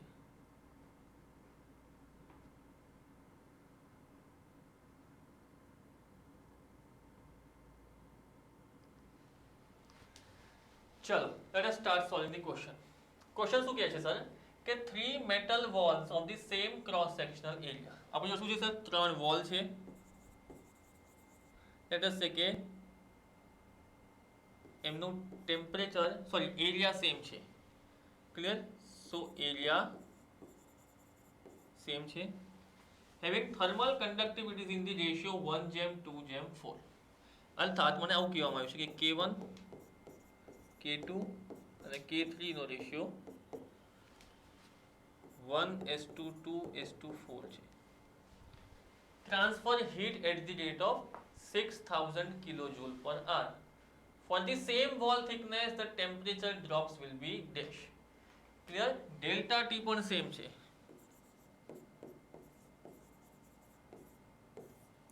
ડેલ્ટા ટી પણ સેમ છે. હવે આના માટે આપણે સિમ્પલી યુઝ કરીશું ફુરિયર્સ લો ઓફ હીટ કન્ડક્શન. કશું નથી કરવાનું સર, આપણને શું પૂછ્યું છે કે ટેમ્પરેચર ડ્રોપ પૂછ્યું છે. ટેમ્પરેચર ડ્રોપ શોધવાનું છે, થિકનેસ સેમ છે એવું કીધું છે. અહીંયા ચેન્જ છે.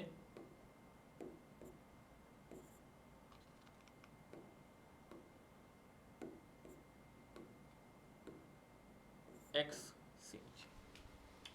કશું નહીં કરવાનું સર, મારે શું છે ડેલ્ટા T1 ડેલ્ટા T2 અને ડેલ્ટા T3 નો રેશિયો શોધવાનો છે. ક્લિયર? આના માટે હું એક સિમ્પલી નવી સ્લાઇડ લઈને તમને આખો ક્વેશ્ચન સોલ્વ કરી આપું છું, કેવી રીતે ક્વેશ્ચન સોલ્વ થાય છે. ક્લિયર? ચલો, મારે શોધવાનું છે sir delta T of 1, delta T of 2 અને ડેલ્ટા T of 3 ની value.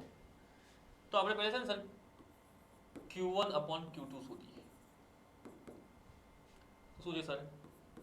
K1 A1 delta T by delta X upon 1 upon K2 A2 delta T by delta X of 2.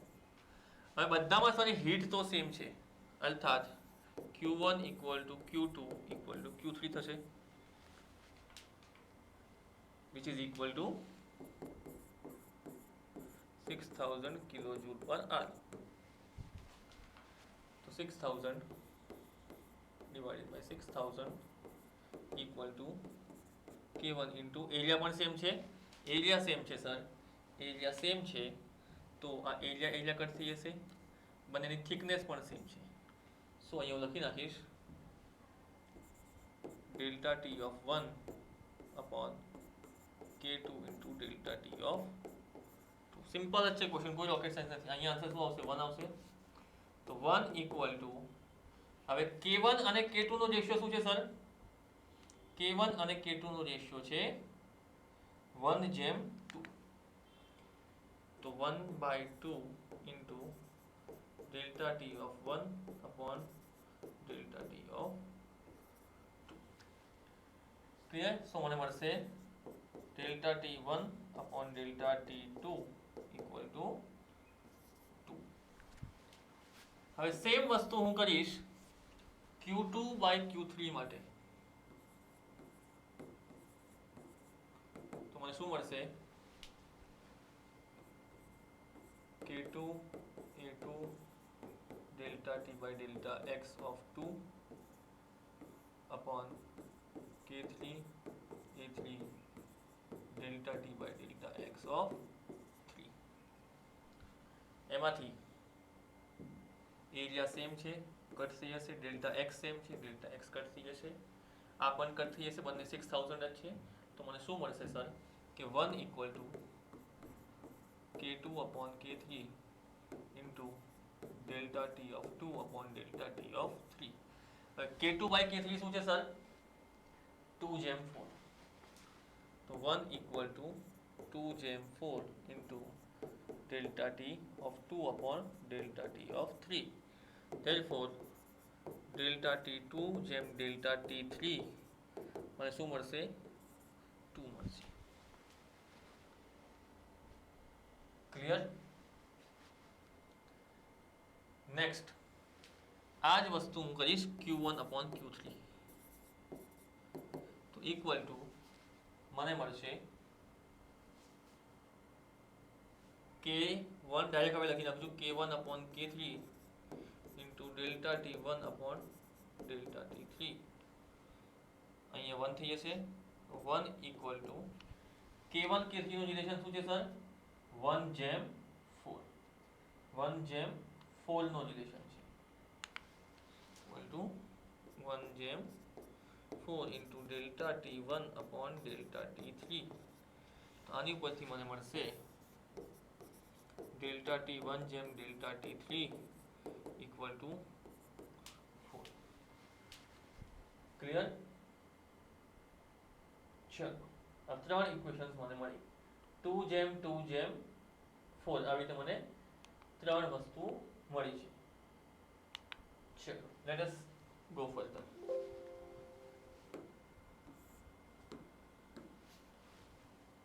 મને sir શું મળ્યું કે ડેલ્ટા T1 જેમ delta T2 equal to 2 delta T2 જેમ delta T3 equal to મળ્યું મને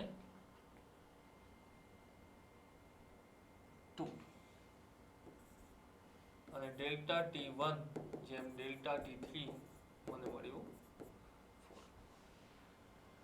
હવે અને આવી રીતે લખી શકું delta T1 upon delta T2 equal to 2/1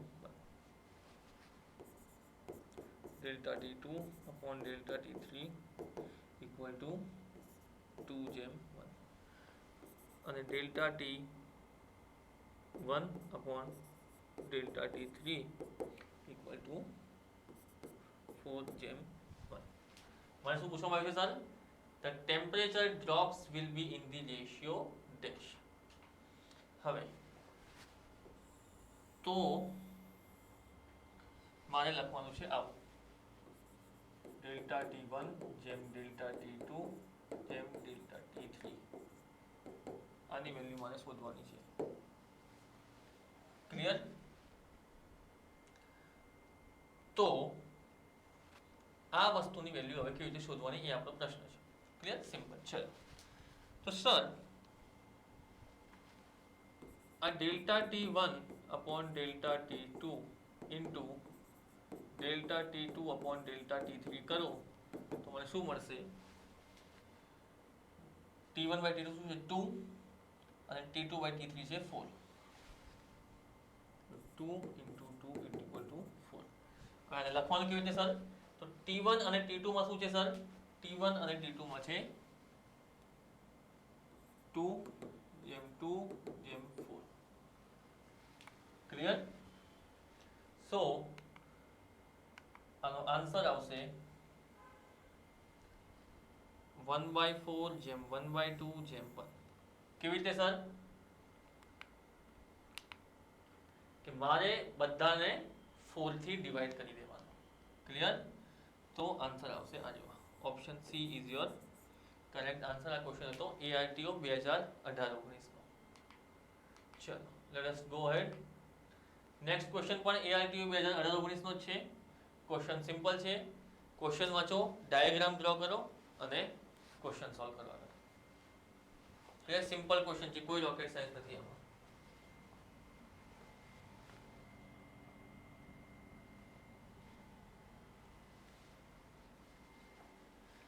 ચલો let us start solving the question. Question શું કહે છે કે a flat plate of length 1 meter and width 50 cm is placed in an air stream at 30 degrees Celsius, blowing parallel to it. The convective heat transfer coefficient is 30 watt per meter square Kelvin.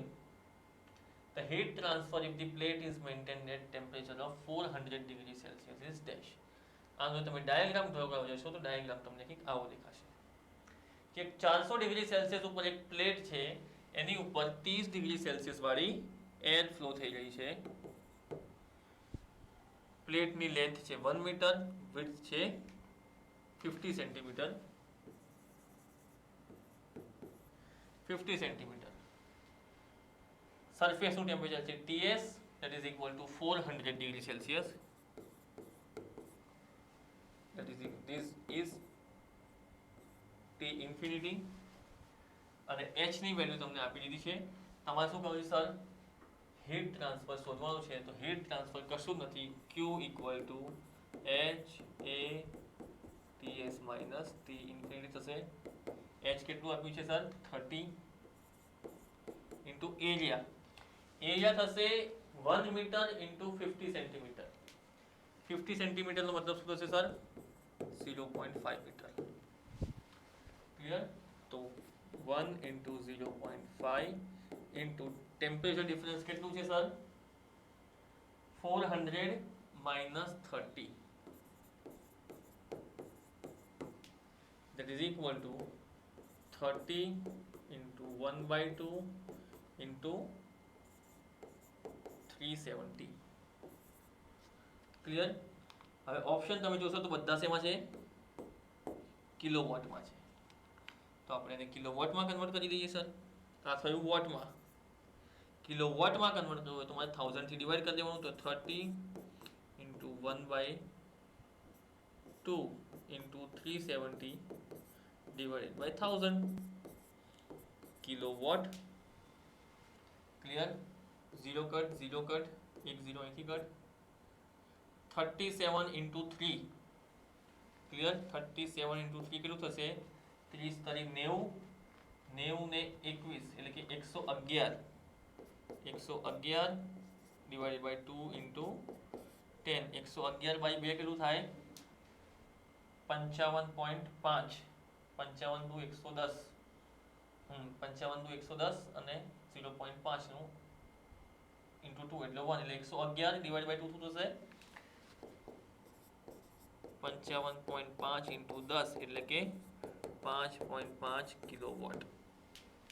Clear? 5.5 kilowatt છે ઓપ્શનમાં. યસ, ઓપ્શન A is your correct answer. Clear? 5.55. આ question હતો ARTO 2018-19. ચલો, let us go to the next question. આ પણ ARTO 2018-19 નો ક્વેશ્ચન છે. ક્વેશ્ચન વાંચો અને સોલ્વ કરવાનો પ્રયત્ન કરો.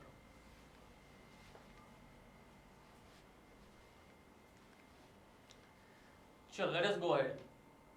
Question 2 A furnace is made of a red brick wall of thickness 0.5 and conductivity 0.7 watt per meter Kelvin. For the same heat loss and temperature, this can be replaced by a layer of diametric earth of conductivity 0.14 watt per meter Kelvin and thickness dash. Simple છે sir કે મારી પાસે એક system છે. શું છે sir? એક red brick wall વાળી એક ફર્નેસ છે જેની થિકનેસ 0.5 છે, કંડક્ટિવિટી 0.7 વોટ પર મીટર કેલ્વિન છે. આ સિસ્ટમને હું રિપ્લેસ કરી નાખું છું અને એક બીજી સિસ્ટમ પર મૂકું છું જેની થર્મલ કંડક્ટિવિટી 0.14 વોટ પર મીટર કેલ્વિન છે. તો મારે એની થિકનેસ શું રાખવી જેથી કરીને સેમ હીટ લોસ રહે અને સેમ ટેમ્પરેચર ડ્રોપ રહે. ક્લિયર? તો જો ડાયાગ્રામથી ડ્રો કરવાનો પ્રયત્ન કરું તો લેટ અસ સે કે આ સિસ્ટમ નંબર 1 છે, આ સિસ્ટમ નંબર 1 છે અને આ સિસ્ટમ નંબર 2 છે. ક્લિયર? સિસ્ટમ નંબર 1 ની થિકનેસ કેટલી છે? 0.5 metre. So delta x equal to 0.5 metre, delta x of 1. એની થર્મલ કંડક્ટિવિટી કેટલી છે? 0.7. તો K1 equal to 0.7 વોટ પર મીટર કેલ્વિન. હવે આને હું રિપ્લેસ કરી દઉં છું એક બીજી સિસ્ટમથી જેની થર્મલ કન્ડક્ટિવિટી 0.14 વોટ પર મીટર કેલ્વિન છે. 0.14 વોટ પર મીટર કેલ્વિન. તો આ સિસ્ટમની ડેલ્ટા એક્સ એટલે કે થિકનેસ કેટલી હોવી જોઈએ જેથી કરીને delta T1 equal to delta T એટલે કે સેમ ટેમ્પરેચર ડ્રોપ હોય અને Q1 ઇક્વલ ટુ Q2 એટલે કે સેમ હીટ લોસ હોય. આવી વસ્તુ મને પૂછવામાં આવી છે. ક્લિયર? ચલો લેટ અસ ગો અહેડ. તો અહીંયા હું ડેટા લખી નાખું કે ડેલ્ટા એક્સ 1 છે 0.5 મીટર, K1 છે 0.7 વોટ પર મીટર કેલ્વિન. ડેલ્ટા x2 મારે શોધવાનું છે અને K2 છે 0.14 વોટ પર મીટર કેલ્વિન. કન્ડિશન મને એવી આપી છે કે delta T1 equal to delta T2 અને Q1 ઇક્વલ ટુ Q2. તો સિમ્પલ છે sir, Q1 equal to Q2 છે તો ત્યાંથી જ હું ક્વેશ્ચન ચાલુ કરીશ. Q1 ઇક્વલ ટુ Q2 તો K1 A1 delta T1 by delta X1 equal to K2 A2 delta T2 by X2. Clear? Delta T1 ને ડેલ્ટા T2 તો સેમ છે તો ડેલ્ટા T1 ને ડેલ્ટા T2 નીકળી જશે. બીજી વસ્તુ શું સર કે મને આમાં એરિયા વિશે કશું કહેવામાં આવ્યું નથી તો એરિયા બંનેનું હું સેમ અઝ્યુમ કરી લઈશ. તો મારી પાસે શું ઇક્વેશન રહ્યું સર કે K1 upon delta x1 equal to K2 upon delta x2.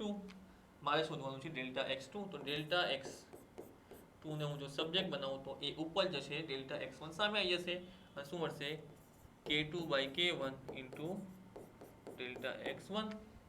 K2 શું છે સર 0.14 divided by K1 કેટલું છે 0.7 into delta x1 કેટલું છે 0.5 મીટર. 0.14 divided by 0.7 શું આવશે અહીંયા કરીએ આપણે જો 0.14 divided by 0.7 એટલે લખી શકું આવું સર 14 upon 100 into 7 upon 10 તો ઇક્વલ ટુ શું થશે 14 into 10 upon 7 into 100. Clear? 0 0 cut 2 5. Clear? એટલે 1/5 આવશે તો equal to 1/5 into 0.5 that is equal to 0.1 meter. ઓપ્શનમાં છે yes sir, option B is your correct answer. Clear? This is your answer 0.1 metre. ચલ પર આગળ વધીએ. ક્વેશ્ચન શું છે ARTO 2018-19 નો છે. A plain wall is 25 cm thick with an area of 1 meter square and has a thermal conductivity of 0.5 watt per meter Kelvin. If a temperature difference of 60 degrees Celsius is imposed, what is the heat flow? What is the heat flow? Question એકદમ simple છે. શું આપ્યું છે? Thickness આપી છે 25 centimetre, area આપ્યો છે 1 metre square, thermal conductivity આપી છે 0.5 વોટ પર મીટર કેલ્વિન, ટેમ્પરેચર ડિફરન્સ કેટલું આપ્યું છે 60 ડિગ્રી સેલ્સિયસ. મારે શોધવાનું શું છે સર? હીટ ફ્લો શોધવાનું છે. તો that is Q equal to K A dt by dx. K કેટલું છે 0.5, એરિયા કેટલું છે 1, ટેમ્પરેચર કેટલું છે 60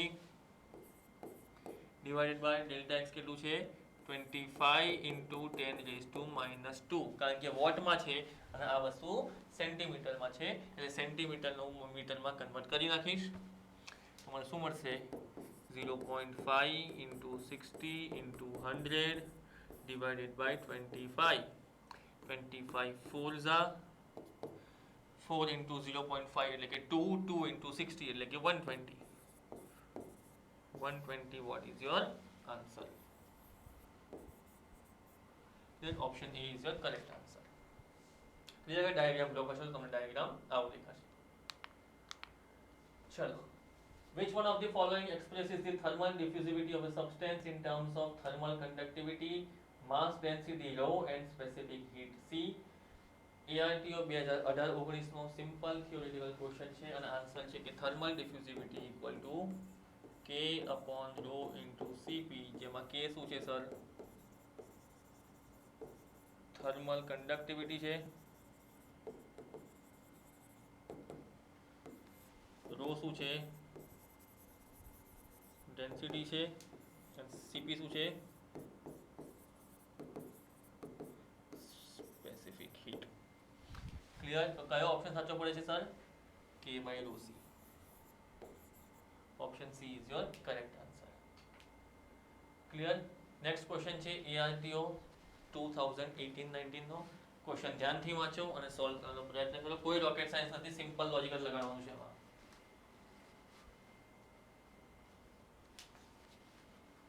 ક્લિયર? ચલો સોલ્વ કરીએ ક્વેશ્ચન. ક્વેશ્ચન એવું કહે છે કે a solid sphere and a hollow sphere of the same material and same size. એક solid sphere છે,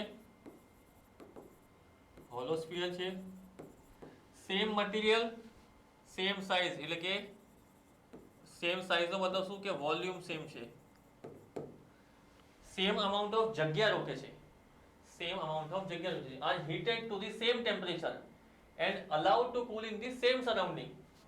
If the temperature difference between the body and that of surrounding is T, then option 4 શું આપે છે કે both spheres will cool at the same rate.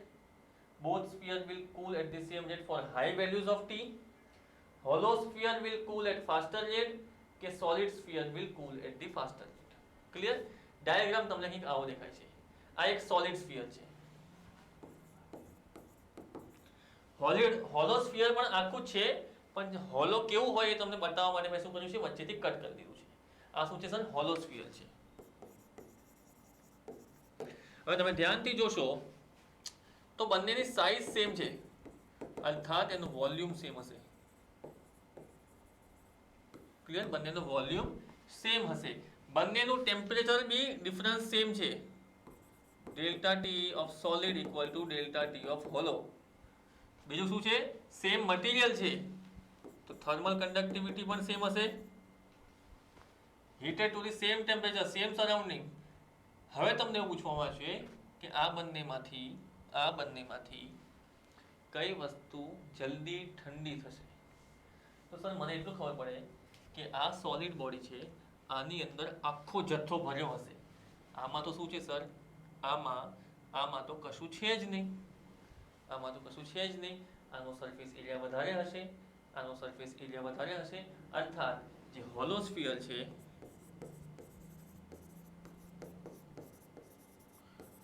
cools faster. So hollow sphere will cool faster. Option C is your correct answer. Clear? Sure. Let us go to the next question. Question છે a steel pipe of 10 cm inner diameter and 11 cm outer diameter is covered with insulation having thermal conductivity 1 watt per meter Kelvin. If the convective heat transfer coefficient between the surface and the surrounding is 8 watt per meter square Kelvin, then the critical radius of insulation is dash. Simple છે sir કે RC equal to K insulation upon H. K insulation કેટલું છે? ઇન્સ્યુલેશનની thermal conductivity 1 છે, 1 upon H શું આપ્યું છે? 8.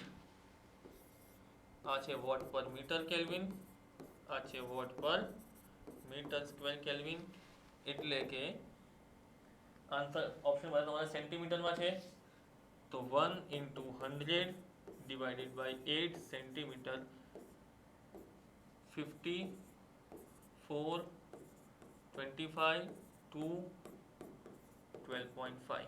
So RC equal to 12.5 centimeter is your correct answer, which is option C.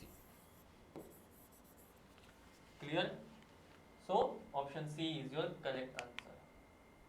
A steam pipe તમને કંઈક આવી દેખાતી હશે, એની બહારની સાઈડ આવી રીતે મેં ઇન્સ્યુલેશન પ્રોવાઈડ કર્યું છે, જેનું રેડિયસ છે 12.5 સેન્ટીમીટર. ક્લિયર? ચલો નેક્સ્ટ ક્વેશ્ચન.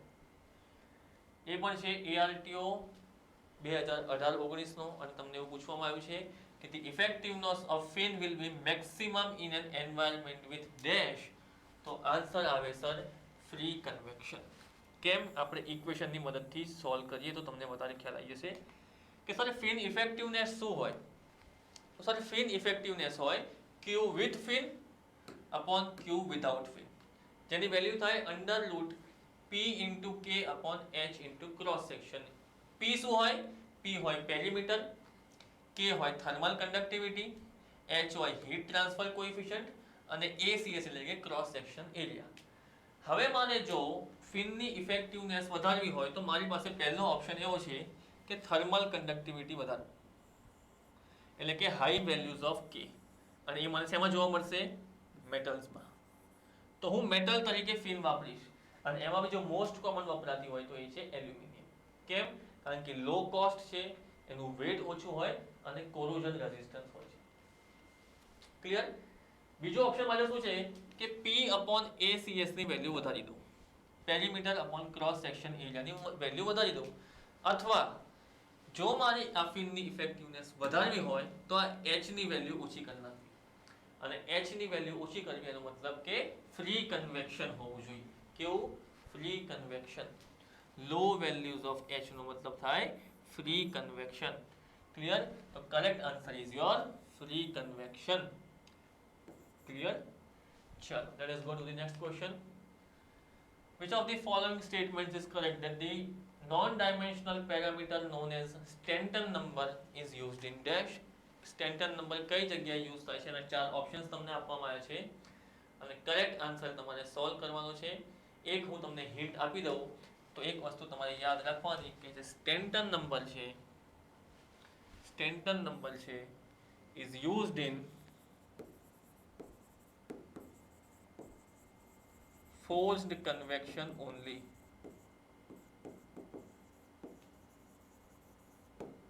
તો forced convection વાળું કયો ઓપ્શન સાચું છે સર? તો એક જ છે આ forced convection વાળું. So option A is your correct answer.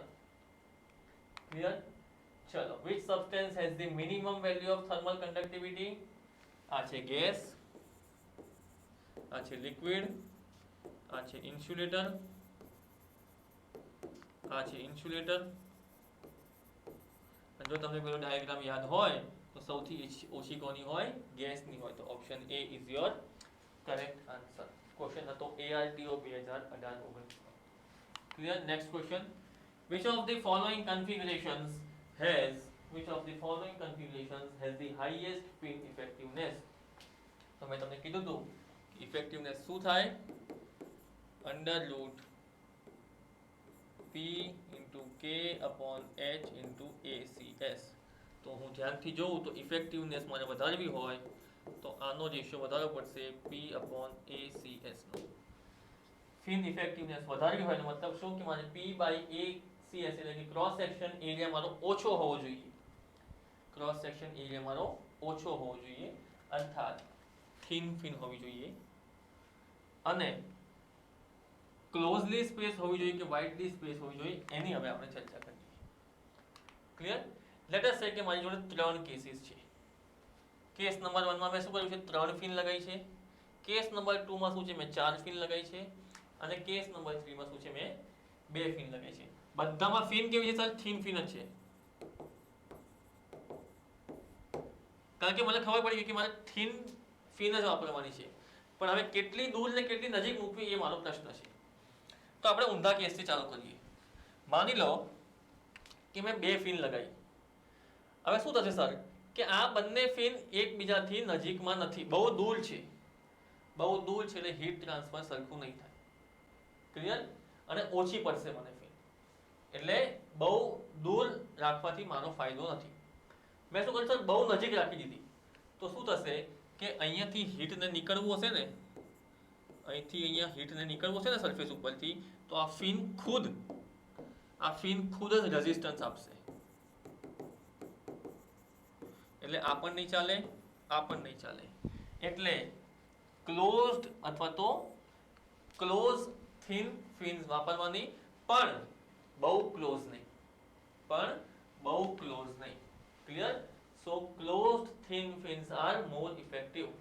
Generally thin fins are preferred and fins must be close but not too close, as if they are too close it obstructs the flow of air. તો correct answer છે sir મારો thin closely spaced fins. Clear?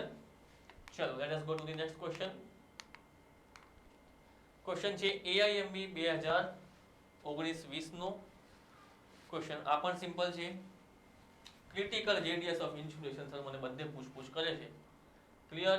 તો આપણને ખબર છે કે critical radius શું થાય, K ઇન્સ્યુલેશન અપોન H. આ મારી ફોર્મ્યુલા છે. ક્વેશ્ચન વાંચીએ કે આ તો ક્વેશ્ચન સર પૂછાયેલો છે. આ ક્વેશ્ચન આપણે આગળ જ જોયો. ક્લિયર? જો તમને યાદ હોય, ક્લિયર, તો થર્મલ કંડક્ટિવિટી ઓફ ઇન્સ્યુલેશન શું છે? 0.1 upon 5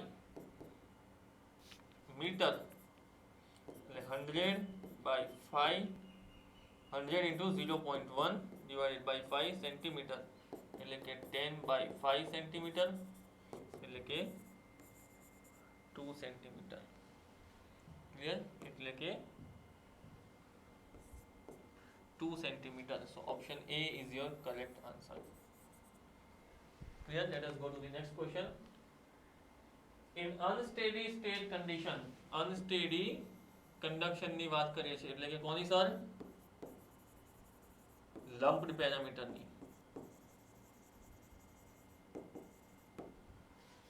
With negligible temperature gradients, the time temperature variation curve is exponential.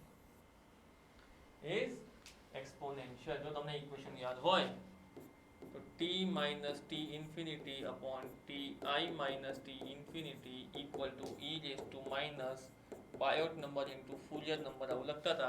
Relation કેવું છે સર?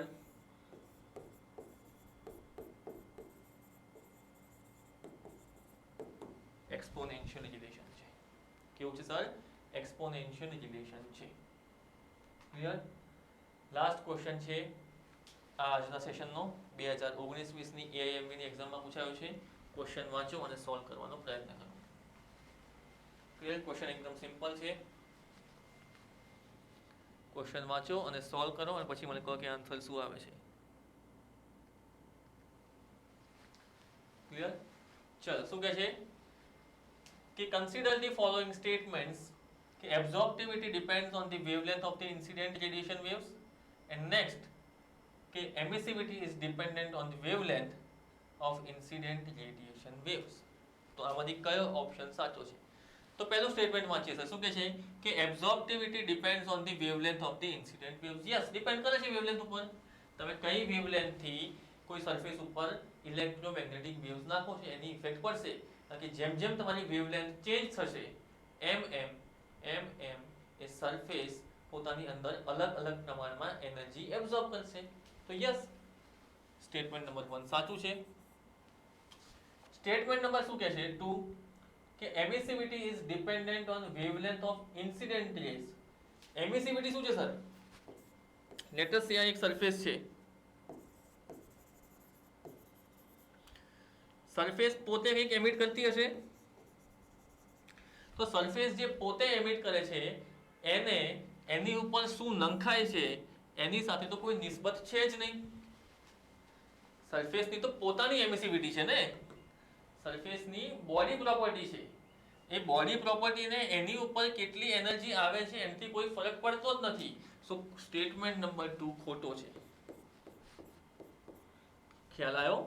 બોડી ઉપર કેટલી એનર્જી ઇન્સિડેન્ટ થાય છે એને અને બોડી પોતે કેટલી એમિટ કરે છે એને કોઈ સંબંધ છે જ નહીં. કારણ કે બોડીની એમિસિવિટી તો બોડીની ખુદની એટલે કે સરફેસની અને બોડીની પ્રોપર્ટી છે.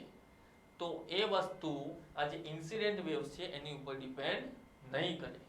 સો only statement 1 is correct. So option A is your correct answer. Clear? આ ક્વેશ્ચન હતો AIMB 2019-20. ક્લિયર? તો મિત્રો આજનું સેશન આપણે અહીંયા જ કન્ક્લુડ કરીએ છીએ. કોન્સેપ્ટ એકેડમી દ્વારા તમને આટલા માધ્યમો દ્વારા તમે કોન્સેપ્ટ એકેડમીનો સંપર્ક કરી શકો છો. પ્લે સ્ટોરમાં જઈ તમારે એપ્લિકેશન ડાઉનલોડ કરવાની. પ્લે સ્ટોરમાં જઈને તમે કોન્સેપ્ટ એકેડમી લખશો એટલે તમને આજે રાઈટ સાઈડ જે લોગો દેખાઈ રહ્યો છે આવો લોગો દેખાશે અને એ એપ્લિકેશન ડાઉનલોડ કરવાનું. યુટ્યુબ ચેનલ તમે સબસ્ક્રાઇબ કરી લેજો, ટેલિગ્રામ ચેનલ તમે જોઈન કરી લેજો અને ઇન્સ્ટાગ્રામ પેજને તમે ફોલો કરી લેજો. આ બધા સોર્સિસમાં, આ બધા મીડિયમ્સમાં, બધા પ્લેટફોર્મ્સમાં એકેડમી દ્વારા સમયાંતરે કંઈક ને કંઈક સારી વસ્તુ અને નોલેજેબલ પોસ્ટ શેર થતી હોય છે. એટલે ઇટ ઇઝ રિક્વેસ્ટેડ કે આ બધા સોશિયલ મીડિયા પ્લેટફોર્મ્સ થ્રુ તમે એકેડમીના ટચમાં રહો. અને જો કોઈ પણ ઇન્ક્વાયરી કે કોઈ પણ ક્વેરી હોય કોઈ પણ કોર્સ બાબતે, સિલેબસ બાબતે, તૈયારી બાબતે, એકેડમીના 2 નંબર છે, તમે એકેડમીના બંને નંબર ઉપર ફોન કરી શકો છો. મિત્રો આજનો સેશન અહીંયા કમ્પ્લીટ થાય છે. આજે આપણે HMTના અગાઉમાં પૂછાયેલા જીપીએસસીના ક્વેશ્ચન સોલ્વ કર્યા છે. ટૂંકમાં ફરીથી મળીશું થોડાક સમય પછી એક નવા સબ્જેક્ટના નવા સેશન સાથે. ક્લિયર? આશા રાખું છું કે આજના સેશનમાં આપને મજા આવી હશે. Till then, thank you and good bye.